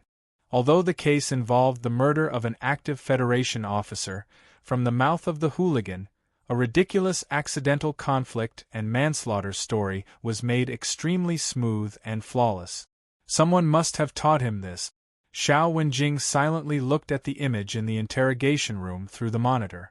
She watched as her subordinates used all kinds of methods to intimidate, but to no avail. If she investigated from behind this hooligan, even if she investigated more than 70 levels, she was afraid that she wouldn't be able to find the real mastermind. How did the other party pick up the knife and wear the bloody clothes of the real culprit? It was obviously the supplies distributed by the federal military. How did it end up with the hooligan? She found an excellent reason. Of course, there were many loopholes in the entire case, but other than admitting to manslaughter and handing over the bloody clothes, the hooligan kept his mouth shut and didn't say a word. The most serious situation was that since the power behind the real culprit had already made a move, the pressure that should come would naturally come. It definitely wouldn't be as simple as just one person. This was where Xiao Wenjing's worry lay. As expected, he immediately received a call from his superior. In a subtle tone, he was asked to quickly close the murder case at Hushan Road, comfort the victim's family as soon as possible, and give an explanation to the Nutshell Mobile Company. There are loopholes in this case, and there are suspicious points. I have to continue investigating. Xiao Wenjing was unusually stubborn. You can investigate, but shouldn't you release the second lieutenant? If you can find any other evidence in the future, just bring him back, the dignified voice on the other end of the phone said coldly. Xiao Wenjing slowly hung up the phone, and a self-deprecating smile appeared on her face. Previously, when she received the call from her direct superior, she was also under pressure. However, that pressure was from arresting Su Luo and speeding up the investigation. The pressure now was from a completely different direction. Comfort the victim's family? T. On the morning of the third day after the murder case at Hushan Road, Sulu walked out of the district prosecutor's office, accompanied by the female officer, Su Songzi. Looking at the fresh sunlight, he didn't feel much joy in his heart, only calmness. The Tai family's action was slightly slower than he had expected, but he didn't expect the Tai family to act so quickly and accurately. They helped him eliminate all the evidence of his crime and personally sent a scapegoat to the district prosecutor's office. Just thinking about that scapegoat made Sulu unable to feel happy. As one of the 7 great families of the Federation, these things naturally didn't need to be done by them personally. Everyone had their own realms, and the competition and killing of those lower powers were very far away from them. They only needed to express their attitude, and naturally, someone would do it. The sunlight was a bit blinding, and a cold and angry voice suddenly sounded beside Sulu. "Can you sleep peacefully at night?" Sulu turned his head and looked at Inspector Xiao Wenjing beside the stone pillar outside the district prosecutor's office. Looking at her haggard expression, he was silent for a while, and then suddenly said, "In the entire Federation, no one sleeps more peacefully than me." Xiao Wenjing was slightly stunned, as if she didn't expect this person to still be able to act so righteously and with a clear conscience at this moment. She said mockingly, "Including after killing someone?" "Those who want to kill will naturally be killed," Sulu said. Inspector Xiao Wenjing seemed to have caught some information. She narrowed her eyes and said, "Unfortunately, you won't tell the truth. Because I still have a lot of things to do." Sulu looked at her and suddenly asked, "Do you think you stand on the side of justice?" "I stand on the side of the law." Then from the very beginning, the district prosecutor's office shouldn't have gotten involved in the Hushan Road case at all. Sulu looked at her and said, "Since you couldn't resist this kind of pressure from the very beginning, then you should know very well that what you want is only performance and promotion. It has nothing to do with justice or the law. I'm very sorry to say what's on your mind." Sulu turned around and walked towards the black car at the bottom of the stone step. Behind him, Inspector Xiao Wenjing fell into deep thought after hearing these words. "I don't know the details of this murder case, but I think, no matter what, you can't be considered on the side of justice." Su Songzi, who had been silently following him, suddenly spoke when he saw Xiao Wenjing's somewhat lonely expression and then glanced at Su Li's calm face. "I know you think I'm the murderer." Su Li's hand touched the handle of the black car. Without turning around, he said, "I used to respect the law as well, but later, I discovered through the facts that the Federation's laws are ineffective against certain people, so my respect for the law also faded. I also gradually understood that there is no reason to speak of in this universe. Since that's the case, I can only insist on what I think is right. It has nothing to do with justice." Su Songzi silently looked at his side profile. She clearly knew that he had brutally killed an active Federation officer the night before yesterday, but for some reason, she couldn't link this person to a cold-blooded criminal. She would rather believe that there was more to this matter, but unfortunately, Sulu was unwilling to say. "Oh right, the crime of destroying the core secrets of the Federation. Because you have the rights to the laboratory data, additional investigations are being carried out. You will temporarily be placed under residential surveillance and won't be forcibly detained." Su Songzi laughed self-deprecatingly. She thought about how the Federation's laws that she had studied for so many years were actually so weak in front of these invisible existences. She said lightly, "Congratulations, if there are no accidents, you shouldn't be sent to the military court again." Sulu softly said thank you to her, then sat in the back seat of the black car. The black car drove away from the busy entrance of the district prosecutor's office. Su Songzi hugged the case file in her arms and quietly watched the black car disappear around the corner. She silently thought to herself, what exactly does this young officer have to attract the attention of so many powers in the Federation government? This definitely isn't just related to Deputy Minister Zhou. After leaving the district prosecutor's office, Su Lu knew that the Tai family had started to make their move. Since the murder case could be reduced to nothing, then naturally, the problem in the nutshell laboratory could also be suppressed. He didn't know how they did it, but he was thinking about what they wanted him to do next. "Madam is waiting for you." A middle-aged man sat in the driver's seat of the black car.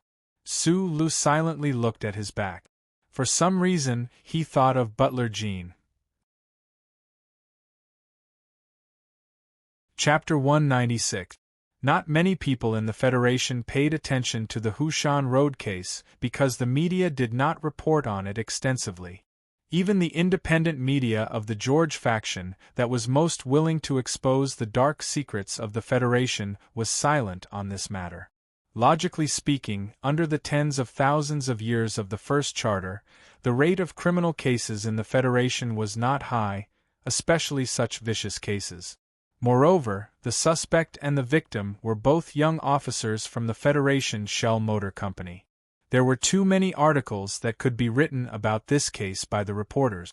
However, whether it was because the case had happened too recently or the reporters had too little information, or because the district attorney's office had kept a tight lid on the case, the news did not spread widely. Now that a reckless hooligan had confessed, the young second lieutenant involved in the case had left in a relaxed manner, and the Hushan Road case would naturally be gradually forgotten. Similar to this case, many people knew that the Shell Motor Company Research Institute laboratory had been smashed by someone with an axe. For the Federation, the data that could affect the development of the new generation of mecha was obviously much more important than an officer who had just entered the federal military. However, this matter involved the secrets of the Federation, and no news media would touch this red line. Yesterday morning, the laboratory that had been smashed to pieces by Su Lu had been completely sealed by the military police. Immediately after, the core data inside had all been transferred. It was not difficult for the Federal Academy of Science to obtain access to the central database. On the surface, the data was still quietly stored in a remote room in the Husk Institute, but Su Lu and many people involved in this matter knew very well that the people in the Federal Academy of Science had already obtained the data. Unfortunately, no one had evidence to prove the actions of the Federal Academy of Science, just like how the district attorney's office had no evidence to prove that Su Lu had committed murder, or like how Dean Lin of the Federal Academy of Science had plagiarized Professor Shen's research results many years ago. The Free and Fair Federation was indeed just a slogan outside the high-amplitude particle laboratory of the Federal Academy of Science and Technology. Secretary Luo was on the phone with someone. He maintained a smile on his face as he responded to the other person's thanks, but his eyes were looking inside the laboratory. After the call ended, Secretary Luo did not rush into the laboratory to report this important call. Instead, he stood quietly by the door and looked at the nervous professors and researchers in the laboratory. The High-Amplitude Particle Laboratory of the Department of Technology was a large-scale laboratory that Dean Lin had applied for a large amount of funds from the Federation Management Committee to build. The department head of this laboratory and the researchers were all very outstanding and capable. Through the filtered glass, Secretary Luo looked at the crowd in Laboratory Area 3. In the middle of the crowd, Dean Lin was sternly scolding something. He knew that the data from the Shell Motor Corporation Research Institute had now been quietly transferred here. With the Federal Academy of Sciences' powerful research and development abilities, it would not take long before the key problems of the Federation's new generation of mecha would be solved. The Federal Academy of Science and Dean Lin, who was in charge of this research, would once again receive the praise and respect of all Federation citizens. As for Professor Shen and that young assistant researcher who had actually created these things, one was already dead and the other was already marginalized. As long as the final results were out, who would remember the process? Moreover, the other side had already promised that they would definitely not let the young second lieutenant speak carelessly. Secretary Luo frowned slightly, but he did not understand. The other side clearly knew that once the research of the Federal Academy of Science was successful, Dean Lin would personally come to support the election of Governor Ross and Senator Medellin. Why did the other side not seem to care? The noise in the laboratory had come to an end. The leader of the Federation's academic community, Dean Lin, walked out with a serious expression. Secretary Luo followed behind him and said in a low voice, Secretary Shen called to express his gratitude. Secretary Shen? Wasn't the previous secretary by Madame's side surnamed Jean? Asked Dean Lin with a frown. The new young secretary. Apparently, Madame likes him very much. On the top floor of the Sanlin United Bank headquarters building in the capital, Secretary Lu quietly walked to Li Xiuju's side and said softly, Su Lu has been released. Secretary Shen just called to express his gratitude. Li Xiuju quietly looked at the street outside the glass and did not speak for a long time. He did not mind sending that young second lieutenant named Su Lu to prison for life, even if that young man seemed to have a strange relationship with Deputy Minister Zhou of the Ministry of National Defense. However, he had no choice but to let go today. This situation made him feel bad. He could look down on that mysterious young master of the Tai family, but he had to respect the madam of the Tai family. Even if the pride in his bones made him unwilling to let go after receiving the call from Secretary Shen, his father's call from afar extinguished all his courage to challenge the other side. The Crown Prince's friend? Li Xiuju laughed. His handsome face was slightly cold. Even Secretary Shen acknowledged this relationship. I have to give this face. It seems that I still underestimated that guy named Su Lu. Macho Mountain was the most secluded mountain forest in the suburbs of the capital. This area of green hills and tranquil gardens was originally the garden of the royal family. During the Third Constitutional Era, it was designated as a national park by the Federation government. District S1 had a large population, so the area of the wildlife reserve that the Federation used electronic walls to encircle was much smaller. However, it still took up half of Macho Mountain. After a few areas were cut, there were not many empty and quiet places. The tourists that came to this mountain only paid attention to the beauty of the mountains and rivers. They had long forgotten the faint royal atmosphere of this mountain park. In the deepest part of Macho Mountain, there was a large area of forest surrounded by fences hidden in the grass and cliff. The tourists could not see the scenery inside. They only thought that it was an obstacle to prevent the dangers of the mountain road.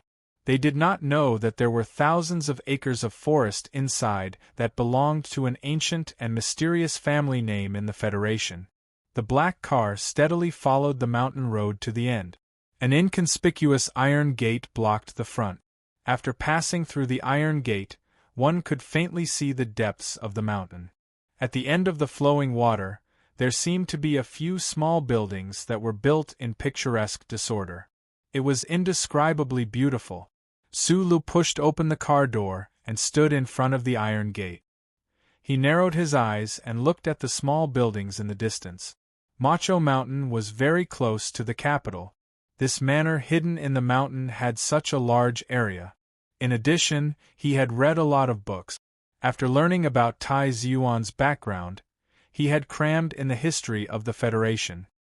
He knew that this mountain was originally a royal garden. With the Tai family's status and history in the Federation, it was natural for them to live in this mountain.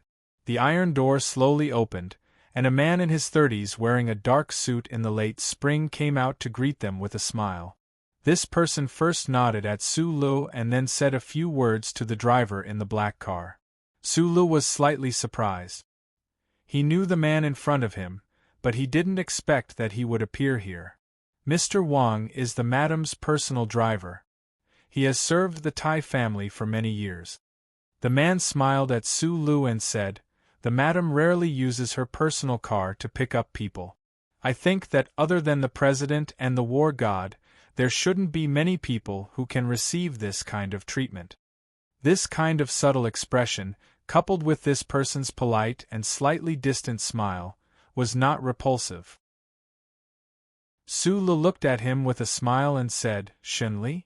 When they met at the base of the Black Eagle Security Company in Linhai, he easily recognized this Secretary Shen.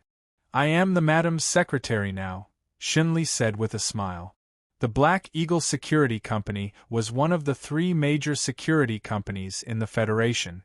With Shenli's age, he was able to become a senior manager of the Black Eagle. That day, under the instructions of Tai Zhuan, he had full authority to command the operation in Linhai. He was already a very impressive person. However, in less than half a year, he actually became the secretary of the Madame Tai. Su Lu couldn't help but be a little surprised. Although Tai Zhuan had already passed the coming-of-age ceremony, which was completed with his help, Su Lu knew very well that the real power of the Tai family of the 7 major families in the Federation was still in the hands of the high and mighty Madame.